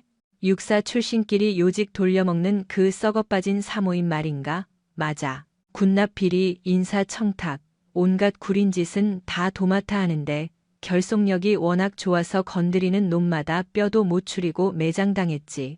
예전에 네가 날려버린 강철수도 거기 말단 따까리였고. 서지수의 눈매가 매섭게 변했다. 단순한 복수가 아닌 거대한 카르텔과의 전쟁이었다. 약점은 워낙 용이 주도한 놈이라 쉽지 않은데. 아, 하나 걸리는 게 있어. 오태석의 처남. 태성유통 대표인데 이번에 1군단 식자재 납품을 독점했어. 입찰 과정이 아주 냄새가 진동을 한다더군. 빙고. 서지수의 입가에 서늘한 미소가 번졌다. 자료 당장 넘겨. 놈들이 권력으로 내 부하들을 짓밟는다면 난 놈들의 숨통인 돈줄을 끊어버릴 테니까. 알겠다. 대신 몸 조심해. 철벽회 놈들. 사람 하나 담그는 건 일도 아니야. 특히 오태석 뒤엔 더 흉악한 뒷배가 있다는 소문이 있어. 상관없어. 지옥 끝까지라도 쫓아가서 모가지를 끌어내릴 거니까. 전화를 끄는 서지수는 다시 창밖을 응시했다. 정중령이 연병장 한복판에서 미친 개처럼 삿대질을 해대고 있었다. 짖을 수 있을 때 실컷 짖어둬라, 정중령. 서지수는 정복 상의를 벗어 던지고 전투복으로 환복했다. 눈빛이 사냥감을 노리는 맹수처럼 번뜩였다. 자, 이제 사냥을 시작해볼까? 감찰 3일차. 일연대는 그야말로 초토화되었다. 간부들은 줄줄이 징계위원회에 회부되었고 애꿎은 병사들에게는 휴가 제한 조치가 내려졌다. 표면적 명분은 부대관리 소홀이었으나 실상은 오태석의 치졸한 화풀이였다. 부대의 공기는 무겁게 가라앉아 숨조차 쉬기 힘들었다. 서지수는 연대장실에 앉아 징계 대상자 명단을 훑어보았다. 중대장, 행정보급관, 소대장. 내 식구들의 이름이 적힌 종이가 부들부들 떨렸다. 자신을 믿고 따르는 부하들이 고초를 겪고 있었다. 연대장님, 염려 마십시오. 저희는 버틸 수 있습니다. 곁에 있던 작전과장이 짐짓 밝은 목소리로 위로했다. 하지만 며칠 밤을 새워가며 감찰 자료를 준비하느라 그의 얼굴은 파랬고 입술은 바짝 말라 있었다. 미안하다. 나 같은 지휘관을 만나서. 아닙니다. 강철수 대대장 시절처럼 비굴하게 살지 않게 해주신 것만으로도 충분합니다. 저희는 서지수 연대장님을 끝까지 믿습니다. 부하의 진심 어린 말에 서지수는 울컥 치미는 감정을 삼키며 결의를 다졌다. 더는 지체할 수 없었다. 그날 밤 서지수는 위병소를 몰래 빠져나갔다. 목적지는 파주 유흥가에 위치한 태성유통, 바로 오태석 소장의 처남이 운영하는 곳이었다. 정보에 의하면 오늘 밤 그곳에서 오태석과 군수사령부 관계자들의 은밀한 회동이 있을 예정이었다. 뇌물이 오가는 부패의 현장이었다. 서지수는 검은색 사복 차림으로 어둠 속에 녹아들었다. 707 시절 밥 먹듯이 수행했던 잠입 임무였다. 심장이 차갑게 가라앉았다. 새벽 1시 고급 세단에서 오태석이 내리는 모습이 포착되었다.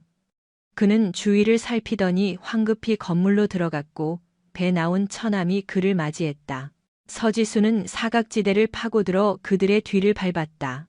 4층 룸살롱, 그곳이 그들의 아지트였다. 더러운 돈 잔치를 벌이시겠다?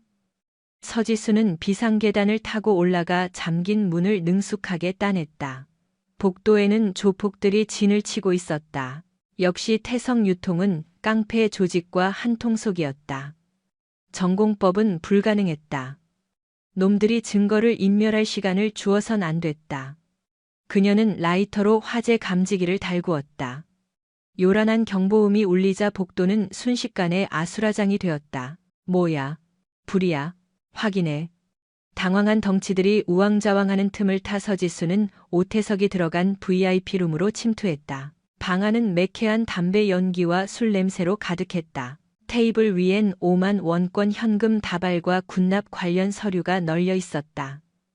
명백한 뇌물 수수 현장이었다. 서지수는 즉시 스마트폰으로 증거를 확보했다. 돈다발 옷걸이에 걸린 오태석의 정복, 기밀 서류까지. 그때 화장실에서 나온 처남이 그녀를 발견하고 비명을 질렀다. 누구야? 도둑이다. 복도의 조폭들이 들이닥쳤다. 서지수는 흉기를 휘두르는 놈의 공격을 가볍게 피하고 명치를 팔꿈치로 가격했다. 컥!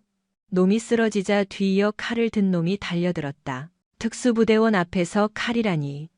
서지수는 놈의 손목을 비틀어 칼을 떨어뜨리고 무릎으로 턱을 가격했다. 순식간에 바닥에 뒹구는 놈들 뒤로 불그락푸르락한 얼굴의 오태석이 나타났다. 서지수 대령, 내가 여기 왜 있어? 사색이 된 오태석을 보며 서지수는 싸늘하게 웃었다. 오태석 사단장님. 이런 곳에서 조폭들과 회식이라니 군법 위반 아닙니까? 그녀는 퇴로를 탐색하며 창문 밖 실외기를 확인했다. 전연 잡아, 핸드폰 뺏어, 죽여버려. 오태석의 고함에 조폭들이 때로 달려들었다. 서지수는 테이블을 엎어 시야를 차단하고 대형 스피커를 발로 차놈들을 쓰러뜨렸다.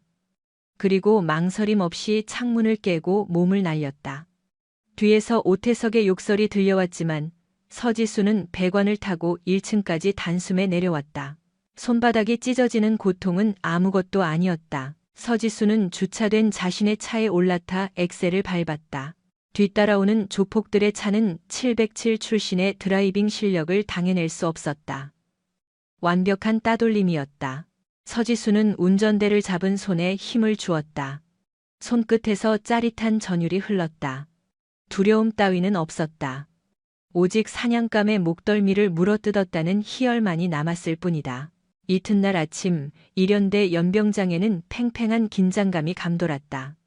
그러나 이번 판의 주도권은 서지수가 쥐고 있었다. 국방부 검찰단과 헌병대 차량들이 줄지어 사사단 사령부로 진입한다는 속보가 타전되었다. 현직 사단장 오태석의 수십억대 비리 및 조직폭력배, 연루 혐의가 만천하에 드러난 것이다. TV 화면에는 지난밤 서지수가 목숨을 걸고 확보한 오태석의 군복과 돈 가방 사진이 모자이크 처리되어 송출되고 있었다. 연대 장실에서 이를 지켜보던 감찰관 정중령의 안색은 사색이 되었다.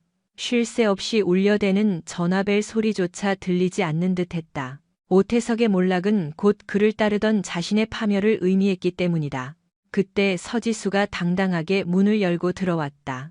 손에 감긴 붕대 따위는 그녀의 승리감에 비하면 아무것도 아니었다. 연대장님, 제발 살려주십시오. 저는 위에서 시키는 대로. 정중령이 바닥에 납작 엎드려 애원했다. 어제까지의 위세는 찾아볼 수 없었다. 서지수는 차갑게 그를 내려다보며 일갈했다. 시킨다고 다 하면 로봇이지 군인인가? 내 부하들을 건드린 대가는 확실하게 치르게 해주지. 곧이어 들이닥친 헌병들이 정중령을 개처럼 끌고 나갔고 남은 감찰관들은 도망치듯 부대를 빠져나갔다. 서지수는 창문을 활짝 열어 젖혔다. 신선한 공기가 폐부 깊숙이 들어왔지만 그녀의 머릿속은 여전히 차가웠다. 연병장에서 뛰노는 병사들의 평화로운 모습 뒤로 아직 끝나지 않은 전쟁의 그림자가 어른거렸다. 오태석은 그저 철벽회라는 거대한 빙산의 일각일 뿐이다. 정보원이 경고했던 진짜 배후는 여전히 안개 속에 있었다. 그때 발신자 표시가 제한된 내선 전화가 울렸다. 통신보안 일연대장입니다. 수화기 너머로 기계음 섞인 목소리가 고막을 긁었다. 대단하군. 오태석이라는 썩은 가지를 쳐내다니. 누구냐? 이름은 중요하지 않아. 다만 자네가 자른 건 고작 잔가지 하나라는 걸 알려주고 싶군. 뿌리는 자네가 상상하는 것보다 훨씬 깊고 단단해. 서지수 대령, 밤길 조심해라. 이제부턴 소꿉놀이가 아닐 테니. 뚝, 신호음이 끊겼다. 서지수는 천천히 수화기를 내려놓았다. 등골을 타고 섬뜩한 한기가 흘렀다. 놈들은 이미 그녀를 감시하고 있었다. 오태석은 꼬리 자르기에 불과했고 거대한 몸통은 어둠 속에서 그녀의 목을 노리고 있었다. 뿌리라고 했나? 서지수는 상처 입은 주먹을 꽉 쥐었다. 붕대 사이로 붉은 피가 배어 나왔지만 고통조차 느껴지지 않았다. 다 뽑아주지. 내 뼈가 부러지는 한이 있어도. 그녀의 눈동자가 시퍼런 살기로 번뜩였다. 전쟁은 이제 시작이었다. 일연대장 관사. 새벽 2시. 창밖에는 하늘이 뚫린 듯 장대비가 쏟아지고 있었다. 오태석 소장이 구속된 지 일주일이 지났지만 서지수는 여전히 불면의 밤을 보내고 있었다. 뿌리는 깊다던 그놈의 목소리가 뇌리에서 떠나지 않았다. 목을 축이러 거실로 나왔을 때였다. 빗소리 사이로 현관 도어락이 소리 없이 해제되는 기척이 느껴졌다. 비밀번호를 누르는 소리도 강제로 파손하는 소음도 없었다. 놈은 전문가였다. 서지수는 숨소리를 죽이고 식탁 위에 묵직한 크리스털 재떨이를 집어들었다. 어둠 속에 몸을 숨긴 그녀의 시야로 검은 우비를 입은 사내가 미끄러지듯 들어왔다. 망설임 없이 안방으로 향하는 놈의 손에는 서슬퍼런 단검이 들려 있었다. 단순한 침입자가 아닌 훈련받은 암살자였다. 서지수는 놈이 문고리를 잡는 찰나를 노렸다. 누구냐? 고함과 동시에 재떨이가 놈의 후두부를 노리고 날아갔다. 하지만 사내는 뒤도 돌아보지 않고 고개만 까딱해 흉기를 피해냈다. 와장창. 재떨이가 벽에 부딪혀 박살났다. 감각은 여전히 살아있으시군. 사내가 천천히 뒤를 돌며 우비 모자를 벗었다. 번개가 번쩍이는 순간 사내의 왼쪽 뺨을 가로지르는 흉측한 칼자국이 드러났다. 서지수의 눈이 크게 뜨였다. 장동수. 7년 전 707 특수임무단 시절 그녀의 부사수였다. 압도적인 실력을 가졌으나 작전 중 민간인을 인간 방패로 삼으려다 서지수에게 제압당하고 불명예 전역한 위험 인물이었다. 오랜만입니다, 팀장님. 아, 이젠 연대장님이신가? 장동수가 비릿한 미소를 흘리며 단검을 역수로 고쳐 잡았다. 철벽회가 키우는 사냥개가 너였나? 사냥개라니 섭섭하군요. 비즈니스 파트너라고 해두죠. 그분들은 골치 아픈 쓰레기 청소를 원하고 저는 돈이 필요했을 뿐이니까. 군인이었던 놈이 돈 몇 푼의 상관을 죽이러 와? 추하구나. 군인 장동수는 7년 전에 죽었어. 당신이 내 옷을 벗기던 그날 말이야. 장동수의 눈에 광기가 서렸다. 뼈에 사무친 원한이 살기가 되어 폭발했다. 죽어라. 장동수가 바닥을 박차고 맹수처럼 달려들었다. 협소한 거실이 순식간에 전장으로 변했다. 장동수의 단검이 서지수의 급소를 노리고 매섭게 파고들었다. 서지수는 황급히 몸을 날렸지만 칼끝이 옷깃을 스치며 섬뜩한 감촉을 남겼다. 그녀가 식탁 의자를 걷어차며 저항했지만 장동수는 마치 짐승처럼 의자를 도약해 공중에서 발을 뻗었다. 서지수가 가드로 막아냈음에도 육중한 충격에 뒤로 밀려 벽에 처박혔다. 힘의 격차는 명확했다. 그러나 기교는 서지수가 한 수 위였다. 다시 쇄도하는 장동수의 팔을 낚아채 비틀어버리자 뼈가 어긋나는 소리와 함께 단검이 떨어졌다. 하지만 장동수는 신음조차 삼키며 반대 손으로 서지수의 머리채를 휘어잡고 니킥을 꽂아 넣었다. 시야가 피로 붉게 물들었다. 엉겨붙은 채 바닥을 구르며 유리 조각이 등을 찔러댔지만 서지수는 장동수의 목을 조르는 팔에 힘을 풀지 않았다. 놈의 얼굴이 터질 듯 붉어질 때 예비용 나이프가 서지수의 허벅지를 꿰뚫었다. 비명과 함께 그녀의 압박이 느슨해지자 장동수는 즉시 몸을 빼내 거리를 벌렸다. 장동수 놈, 현역대 실력 어디 안 갔군. 그는 숨을 고르며 떨어진 단검을 회수했다. 시계를 힐끗 보더니 비릿한 미소를 지었다. 인사는 여기까지. 시간이 없어서 말이야. 도망가는 거냐? 서지수가 피를 흘리며 이를 악물고 일어섰다. 경고야. 내일 밤 네가 애지중지하는 병아리들이 급류에 떠내려가는 걸 보기 싫으면 얌전히 굴어. 무슨 소리야?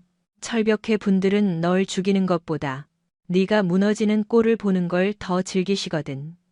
장동수는 베란다 난간을 밟고 어둠 속으로 몸을 던졌다. 기대해라. 내일 밤은 지옥이 될 테니. 서지수는 쫓아가려다 다리의 통증에 주저앉았다. 빗소리가 굉음처럼 들려왔다. 병아리들, 병사들을 노리고 있었다. 이 미친 새끼들이 애들을 건드려? 서지수는 피 묻은 손으로 수화기를 들었다. 당직 사령, 내일 훈련 당장 취소해. 충성. 하지만 군단 필수 훈련이라. 창밖을 봐. 이 날씨에 애들을 산에 올리면 다 죽어. 책임은 내가 진다. 전파해. 전화를 끄는 서지수의 손이 부들부들 떨렸다. 놈들은 악천후를 이용해 사고를 조작하고 그녀를 매장하려는 속셈이었다. 거울 속 자신의 처참한 몰골을 보며 서지수는 다짐했다. 와라. 내 새끼들 털끝 하나라도 건드리면 뼈와 살을 분리해 주마. 그녀는 전투복을 챙겨 입고 지휘 통제실로 발걸음을 옮겼다. 일연대의 운명이 걸린 긴 밤이었다. 폭우는 그칠 줄 모르고 쏟아졌다. 다음 날 오후 6시 파주 일대엔 산사태 경보까지 떨어졌다. 그러나 서지수의 취소 지시를 비웃듯 군단에서 긴급 전문이 하달됐다. 제1연대 2대대는 예정대로 야간 전술 행군을 강행하라. 불이행 시 연대장 서지수를 즉각 해임한다. 새로 온 군단 작전 참모의 농간이었다. 서지수는 공문을 찢어버리며 무전을 날렸다. 윤 대장. 병력 움직이지 마. 내가 직접 가서 막는다. 하지만 윤 대장의 목소리는 절망적이었다. 연 대장님. 이미 늦었습니다. 헌병대가 들이닥쳐서 지휘권을 뺏겼습니다. 부연대장이 병력을 끌고 나갔습니다. 선발대가 벌써 검은 계곡에. 검은 계곡? 서지수의 심장이 덜컥 내려앉았다. 그곳은 비만 오면 낙석이 쏟아지는 사지스띠였다. 게다가 통신 불능 지역. 부연대장 놈이 진급에 눈이 멀어 아이들을 제물로 바친 것이다. 서지수는 1초도 지체할 수 없었다. 부관과 운전병만 태운 채 레토나에 시동을 걸었다. 검은 계곡으로 밟아. 늦으면 다 죽어. 폭우가 쏟아지는 도로 위를 지프차가 위태롭게 질주했다. 와이퍼가 맹렬히 춤을 췄지만 한 치 앞도 분간하기 어려웠다. 계곡 입구는 이미 범람한 흙탕물로 아수라장이 되어 있었다. 유속이 공포스러울 만큼 빨랐다. 서지수는 초조한 목소리로 지시했다. 통신병. 선발대와 연결해. 취직. 응답이 없습니다. 통신 불능 상태입니다. 화광. 번개가 치며 계곡 안쪽이 드러났다. 서지수의 동공이 거칠게 흔들렸다. 급류에 고립된 수십 명의 병사들이 바위 위에서 사투를 벌이고 있었다. 수위는 이미 허리춤을 넘었고 위쪽 절벽에서는 토사가 끊임없이 흘러내리고 있었다. 저기다. 서지수는 지체 없이 차에서 내려 트렁크를 열었다. 구명 로프를 꺼내는 그녀를 부관이 다급히 막아섰다. 연 대장님, 지금 들어가시면 죽습니다. 유속이 너무 빠릅니다. 하지만 서지수의 눈빛은 단호했다. 내가 간다. 너희는 밖에서 밧줄을 고정해. 서지수는 망설임 없이 밧줄을 몸에 감고 거친 급류 속으로 뛰어들었다. 흙탕물이 흉기처럼 전신을 때렸다. 숨이 턱턱 막혀왔지만 서지수는 707 특수임무단 시절 익힌 생존 수영으로 물살을 갈랐다. 바위 위에서 떨고 있던 아이들이 그녀를 보고 울부짖었다. 연 대장님, 그때 가장 어린 박도훈 이병이 물살에 휩쓸려 떠내려갔다. 서지수는 반사적으로 몸을 날려 박도훈의 팔을 낚아챘다. 잡아, 놓치면 죽는다. 한 손으로 바위를, 다른 손으로 박도훈을 지탱하자 어깨가 찢어질 듯한 고통이 밀려왔다. 내 말 들어. 내가 왔으니 아무도 안 죽는다. 전원 팔짱 껴. 스크럼 짜서 버텨. 서지수의 우렁찬 호령이 빗소리를 뚫고 울려 퍼졌다. 공포에 질려있던 병사들은 지휘관의 목소리에 다시금 생존 의지를 불태우며 서로의 팔을 꽉 맞잡았다. 튼튼한 인간 사슬이 만들어졌다. 하지만 최악의 상황은 이제 시작이었다. 절벽 끝 검은 우비를 입은 사내가 그들을 내려다보고 있었다. 킬러 장동수였다. 그는 무전기에 대고 차갑게 속삭였다. 타겟 확인. 제 발로 무덤에 들어왔군. 장동수는 설치해둔 폭약의 격발기를 눌렀다. 굉음과 함께 상류의 둑이 터져나갔다. 단순한 자연재해가 아닌 치밀하게 계획된 살인이었다. 엄청난 양의 토사가 쓰나미처럼 덮쳐왔다. 안 돼. 서지수는 절망적인 순간에도 포기하지 않았다. 모두 머리 감싸. 최대한 웅크려. 거대한 탕류가 그들을 집어삼켰다. 서지수는 온몸을 던져 병사들을 감쌌다. 등 뒤로 통나무와 바위가 들이닥쳤다.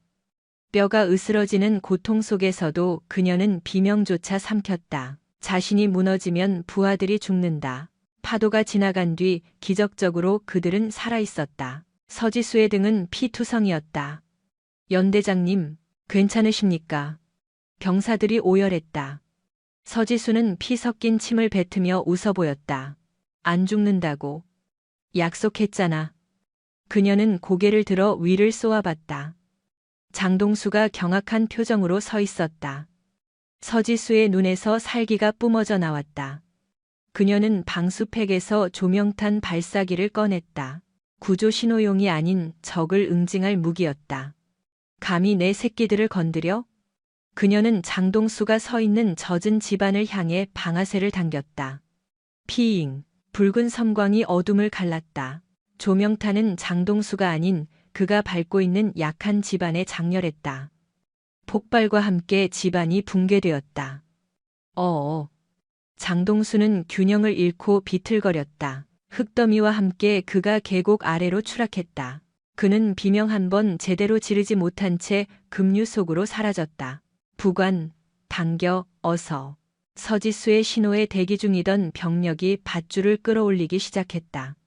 하나둘씩 구조되어 30명의 병사가 모두 내치로 나왔다. 마지막으로 서지수가 올라오자마자 그녀는 탈진에 쓰러졌다. 연 대장님? 의무병? 빨리 의무병?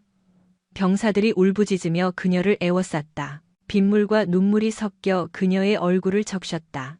희미해지는 의식 속에서도 서지수는 인원 체크를 하고 있었다. 하나, 둘, 다 살았나? 예. 전원 생존입니다. 연 대장님 덕분입니다. 다행이다. 정말 다행이야. 서지수는 그제야 정신을 놓았다. 다음 날 병원. 서지수는 온몸에 붕대를 감은 채 깨어났다. 갈비뼈 골절과 전신 타박상이었지만 생명엔 지장이 없었다. 병실 문이 열리고 병사 대표들이 들어왔다. 그들 손엔 꽃바구니 대신 수천 장의 종이가 담긴 상자가 들려 있었다. 이게 뭐니? 서지수가 쉰 목소리로 물었다. 연 대장님 해임 반대 탄원서입니다. 저희 구하고 쓰러지신 후에 징계위원회가 열린다는 소식을 듣고 전 병력이 밤새 썼습니다. 부모님들도 동참해 주셨고요. 서지수의 눈시울이 뜨거워졌다. 권력을 쥔 적들은 강했다. 하지만 사람의 마음을 움직이는 힘은 그보다 더 위대했다. 그녀는 병사들의 손을 하나하나 꽉 잡아주었다. 고맙다. 너희들이 나를 살렸어. 병사들이 돌아간 뒤 서지수는 젖은 눈으로 창밖을 응시했다. 비가 그치고 먹구름이 겉인 하늘은 야속할 만큼 맑았다. 그러나 서지수는 직감했다. 장동수의 시신은 끝내 발견되지 않았다는 것을. 이번 실패를 서력하기 위해 철벽회 놈들은 더 잔혹한 이빨을 드러낼 터였다. 그녀는 침대 옆 협탁에 놓인 장동수, 가 계곡에 떨어뜨리고 간 무전기를 집어들었다. 송신 버튼을 누르는 그녀의 손끝이 미세하게 떨렸다. 들리고 있나? 숨어서 지켜보는 쥐새끼들아. 치익거리는 잡음 뒤엔 무거운 침묵만이 흘렀다. 이번 판은 내가 이겼어. 다음은 너희 차례다. 내 뼈가 부서지는 한이 있어도 너희들이 쌓은 그 역겨운 철옹성은 반드시 무너뜨려주지. 서지수는 무전기를 바닥에 내동댕이쳐 박살낸 뒤 휴지통에 처박았다. 이제 서지수 대령은 더 이상 고립된 섬이 아니었다. 그녀의 등 뒤에는 굳건한 신뢰를 보내는 이 영명의 일연대 용사들이 버티고 있었다. 바야흐로 반격의 서막이 올랐다. 퇴원 수속을 밟는 서지수의 상태는 말이 아니었다. 갈비뼈를 조인 압박 붕대와 이마의 거지가 처절했던 전투를 증명했다. 의무대장은 극구 만류했으나 그녀의 황소고집을 꺾을 재간은 없었다. 연대장님, 절대 안정하셔야 합니다. 이러다 큰일 납니다. 내 새끼들이 흙바닥에서 구르고 있는데 지휘관이 따뜻한 병실에서 밥숟가락이나 들고 있을 순 없어. 서지수가 정복 상의를 걸치며 딱 잘라 말했다. 그녀가 병원 정문을 나서자 기적 같은 광경이 눈에 들어왔다. 입구부터 주차장까지 일연대 장병들이 끝도 없이 도열해 있었던 것이다. 비번인 간부들과 휴가 나온 병사들이 자발적으로 모여 만든 인간띠였다. 우리의 별은 서지수 대령님뿐입니다. 지켜주셔서 감사합니다. 라고 적힌 팻말들이 물결쳤다. 충성. 연대장님의 쾌유를 축하드립니다. 병원 앞마당이 떠나갈 듯한 함성이 터져나왔다. 서지수는 멍하니 그들을 응시하다가 떨리는 손을 들어 절도 있는 거수경례로 답했다. 눈시울이 뜨거워졌다. 이것이 그녀가 목숨 걸고 싸워야 할 이유이자 원동력이었다. 부대로 복귀한 서지수는 즉각 작전회의를 소집했다. 타깃은 적군이 아닌 대한민국 육군을 좀먹는 내부의 암적인 존재, 철벽회의 수장이었다. 정보과장 오태석 소장의 면회 기록은 확보했나? 네. 오태석. 이 구치소에서 변호사를 통해 접촉한 인물이 확인되었습니다. 수신자는 최무성입니다. 회의실에 찬물을 끼얹은 듯한 정적이 감돌았다. 최무성. 그는 육군 대장 계급장을 단 제1야전군 사령관이자 살아있는 전쟁 영웅으로 추앙받는 거물이었다. 차기 참모총장 영순이인 그가 범죄 조직의 우두머리라니. 최무성. 영웅의 탈을 쓴 괴물이었어. 서지수는 스크린에 띄워진 최무성의 사진을 쏘아보았다. 인자한 노장군의 미소 뒤엔 병사들의 고열을 짜내 배를 불리는 추악한 탐욕이 도사리고 있었다. 놈들은 오태석을 꼬리 자르기로 버렸어. 하지만 놈이 관리하던 비자금 장부는 아직 회수 못했을 거야. 그 장부의 위치를 파악했다. 서지수가 지도를 펼쳤다. 강원도 산골 깊숙한 곳에 은폐된 최무성, 소유의 사냥터 별장이었다. 겉으로는 전몰 장병 유가족 지원재단의 연수원 간판을 달고 있었으나 실상은 철벽회의 비밀 금고이자 아지트였다. 거사를 치르는 건 오늘 밤이다. 상부의 공식 승인은 없다. 실패하면 우린 반란군으로 몰려 처형당할 수도 있어. 목숨 걸고 날 따를 사람만 남아라. 이탈자는 없었다. 작전과장, 정보과장, 그리고 병사 대표로 참석한 정민수 병장까지. 모두의 눈빛이 비장하게 빛났다. 좋아. 오늘 밤 우리는 군인이 아니라 도둑이 된다. 도둑맞은 군의 명예를 훔쳐오는 의적이다. 밤 11시 강원도 산악지대. 폭우가 휩쓸고 간 산길은 거칠었다.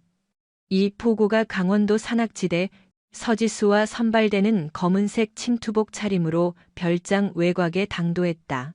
별장은 난공불락의 요새 같았다. 높은 담장 위에 가시 철조망과 순찰을 도는 사설 경비원들의 눈초리가 매서웠다. 단순한 경비원이 아닌 특수부대 출신 용병들이었다.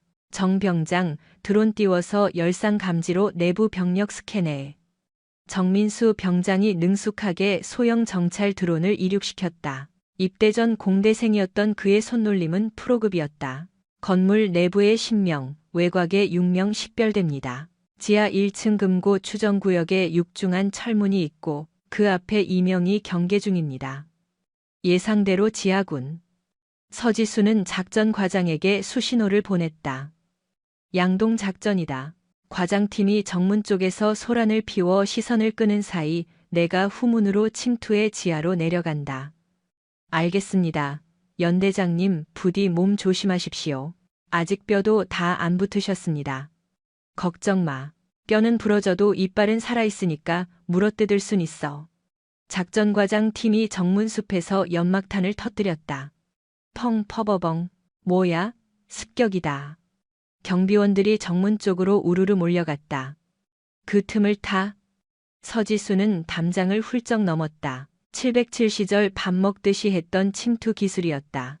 만신창이인 몸이었지만 정신력이 육체의 고통을 짓누르고 있었다. 그녀는 그림자처럼 건물 내부로 잠입했다. 복도에서 마주친 용병 하나가 권총을 뽑으려 했으나 서지수의 날카로운 수도가 그의 목을 강타하는 속도가 훨씬 빨랐다. 서지수는 기절한 용병을 어둠 속에 은폐한 뒤 신속하게 지하 계단을 밟았다. 지하 금고 앞에는 거구의 경비원 둘이 입구를 막고 있었다. 길 좀 터주시지. 서지수의 차가운 일갈의 놈들이 진압봉을 꺼내 들고 위협적으로 다가왔다. 쥐새끼 한 마리가 제 발로 왔군. 서지수는 무리한 힘싸움 대신 날렵하게 몸을 낮춰 놈들의 빈틈으로 파고들었다. 순식간에 앞선 놈의 오금을 가격해 균형을 무너뜨리고 뒤따르던 놈의 명치에 묵직한 주먹을 꽂아 넣었다. 억소리와 함께 놈이 고꾸라졌다. 남은 하나가 뒤에서 덮치려 했지만 서지수는 유도 기술을 이용해 가볍게 업어치기로 제압해버렸다. 쿵 하는 굉음과 함께 상황은 종료되었다. 서지수는 육중한 금고 문 앞에 섰다. 홍채와 지문 인식이 필요한 최신 보안 장치였지만 문제없었다. 오태석의 집무실에서 확보한 지문 복제 필름이 있었기 때문이다. 인식기에 갖다 대자 기계음과 함께 잠금 장치가 해제되었다. 내부에는 현금과 골드바, 그리고 벽면을 가득 채운 비밀 장부들이 있었다. 철벽회의 모든 비리 내역이 담긴 스모킹건이었다. 드디어 찾았군. 서지수가 서류를 배낭에 쓸어 담으려는 찰나였다. 놀랍군. 여기까지 뚫고 들어오다니. 어둠 속에서 낮고 굵은 목소리가 들려왔다. 서지수가 천천히 고개를 돌리자 금고 안쪽 의자에 앉아있던 최무성이 모습을 드러냈다. 그는 권총으로 서지수를 겨눈 채 여유로운 미소를 짓고 있었다. 최무성, 계급장 떼고 막 부르는 건가? 여전히 예의라곤 없군. 서대령. 최무성이 자리에서 일어나 다가왔다. 살아서 나갈 수 있을 거라 생각하나? 이 별장은 내 요새야. 밖엔 용병들이 득실거리지. 용병? 군인은 돈이 아닌 명예를 먹고 사는 법이다. 명예? 크크크. 야, 이 꽉 막힌 인간아. 명예가 밥 먹여주나? 전역하고 나면 남는 건 골병 든 몸뚱이뿐이야. 국가를 위해 평생 바쳤으니 챙길 건 챙겨야지. 최무성의 뻔뻔한 태도에 서지수는 주먹을 꽉 쥐었다. 아, 당신이 횡령한 그 돈, 내 부하들의 생명수당이고 방탄조끼 값이었어. 당신 배 불리느라 죽어간 송상병, 작전 중 희생된 내 새끼들. 그 핏값을 치러야 할 거야. 지옥에서나 받으러 와라. 너부터 처리해주지. 최무성이 방아쇠를 당기려는 순간 탕. 날카로운 파열음이 울렸다. 서지수가 아닌 최무성의 손에 들린 권총이 허공으로 튕겨 나갔다. 으악. 최무성이 손목을 부여잡고 비명을 질렀다. 환기구 틈새로 날아온 기적에 가까운 정밀한 저격이었다. 누구냐? 바닥에 장동수가 사용하는 특수 탄피가 굴러왔다. 빚은 갚았다. 장동수의 낮은 목소리가 환청처럼 들려오는 듯했다. 그가 왜 개입했는지는 나중에 생각할 문제였다. 서지수는 즉시 최무성을 덮쳐 바닥에 꽂았다. 끝났다, 최무성. 내 더러운 왕국은 오늘로 멸망이야. 그녀는 최무성을 단단히 포박하고 증거 서류를 챙겼다. 밖에서는 일연대 병력의 함성이 들려오고 있었다. 든든한 지원군이 도착한 것이다. 일주일 뒤 용산 국방부 대강당. 전군 주요 지휘관 회의가 열리는 엄숙한 자리였다. 단상 중앙에는 손에 붕대를 감은 최무성 대장이 서 있었다. 그는 자신의 추악한 비리는 덮어둔 채 뻔뻔하게 군 기강 회의를 질타하고 있었다. 존경하는 국민 여러분, 저는 뼈를 깎는 심정으로 군을 다시 세우겠습니다. 쾅! 육중한 강당문이 활짝 열렸다. 정복을 입은 서지수 대령이 당당하게 걸어 들어왔다. 그녀의 뒤로 일연대 병사 대표들과 군 검찰단장이 따르고 있었다. 뭐야, 서지수 대령? 감히 여기가 어디라고? 최무성의 얼굴이 흉하게 일그러졌다. 서 대령, 미쳤나? 당장 나가지 못해? 서지수는 단상 아래 우뚝 멈춰 서서 좌중을 압도하는 눈빛을 보냈다. 대한민국 육군 일연대장 대령 서지수, 긴급 보고드립니다. 그녀의 목소리가 강당을 쩌렁쩌렁 울렸다. 저 여자가 돌았군. 헌병 뭐해? 당장 끌어내. 최무성이 고래고래 소리쳤지만 헌병들은 부동자세였다. 이미 장관의 재가가 떨어진 상태였기 때문이다. 서지수는 손에 들고 있던 두툼한 서류 뭉치를 높이 쳐들었다. 이것은 지난 10년간 사조직 철벽회가 저지른 진급, 청탁, 뇌물수수, 그리고 부하 살인 교사 혐의가 담긴 범죄 기록입니다. 그리고 이 모든 비리의 사슬, 그 꼭대기에 앉아 있는 게 바로 최무성, 당신입니다. 서지수의 일갈의 장내가 순식간에 얼어붙었다. 수백 개의 눈동자가 단상을 향했다. 이건 모함이야. 내가 이 나라를 위해 흘린 피가 얼만데 감히 나를 음해해? 최무성이 핏대를 세우며 고함을 질렀다. 하지만 서지수는 눈 하나 깜짝하지 않고 침착하게 리모컨을 눌렀다. 전쟁 영웅? 착각하지 마. 당신은 그저 계급장을 앞세운 사기꾼일 뿐이니까. 부하들의 핏값으로 배를 불린 악마. 대형 스크린에 결정적인 증거 영상이 재생되었다. 비밀 금고 안에서 서지수에게 총구를 겨누며 뱉었던 최무성의 탐욕스러운 본심이 적나라하게 드러났다. 애국심? 그게 돈이 되나? 남는 건 병신된 몸뚱어리뿐이지. 영상을 지켜보던 장성들의 입에서 탄식이 터져나왔다. 믿었던 군의 수장이 보여준 추악한 실체에 모두가 경악했다. 침묵을 지키던 장관이 차갑게 고개를 끄덕이자 대기하던 헌병들이 들이닥쳤다. 이거 놔, 난 최무성 대장이야. 너희들 다 영창 보내버릴 거야. 처절한 발악과 함께 최무성이 질질 끌려나갔다. 그의 어깨 위에서 빛나던 대장 계급장이 바닥으로 떨어질 듯 위태롭게 흔들렸다.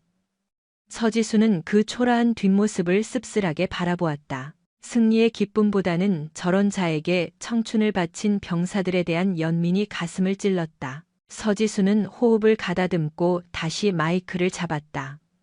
존경하는 지휘관 여러분, 그리고 우리 장병 여러분. 군복을 입었다고 해서 우리가 신이 되는 건 아닙니다. 우리 또한 유혹 앞에서 나약해질 수 있는 평범한 인간입니다. 서지수의 시선이 강당 구석에 모여있는 일연대 병력에게 닿았다. 정민수 병장, 박도훈 일병, 그들의 눈망울이 별처럼 빛나고 있었다.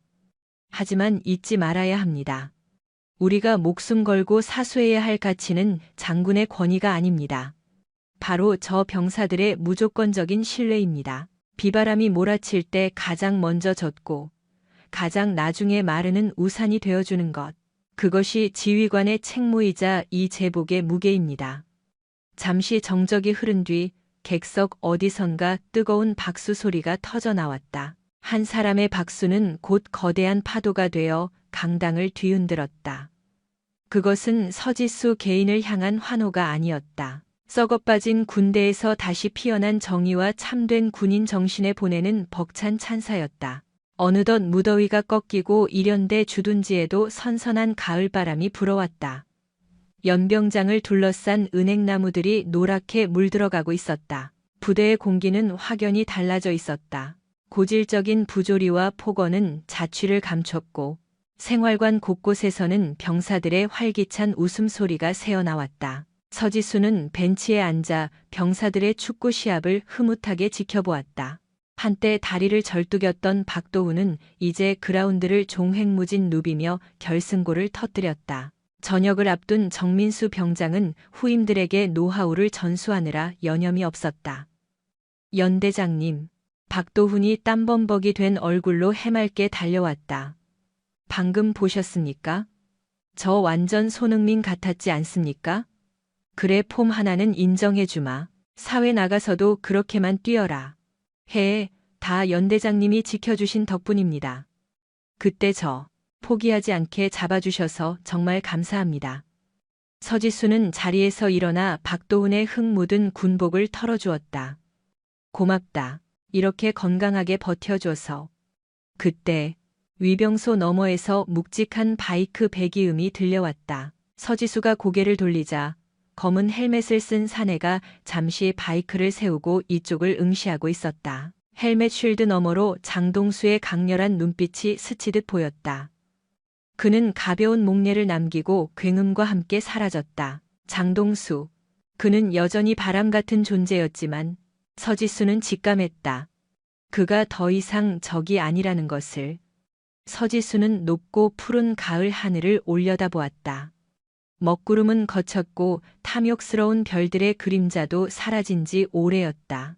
그저 따스한 햇살 아래 묵묵히 제 몫을 다하는 작은 영웅들만이 존재할 뿐이었다. 작전과장. 예, 연대장님. 오늘 저녁은 전체 회식이다. 삼겹살 있는 대로 다 꺼내오라고 해. 와, 알겠습니다. 병사들의 함성이 하늘 높이 퍼져나갔다. 지옥이라 불리던 일연대는 이제 없었다. 이곳은 사람 냄새 나는 진짜 전우들의 안식처였다. 서지수 대령의 입가에 비로소 평온한 미소가 번졌다. 그녀의 긴 전쟁은 끝났고 이제 진정한 평화가 시작되고 있었다.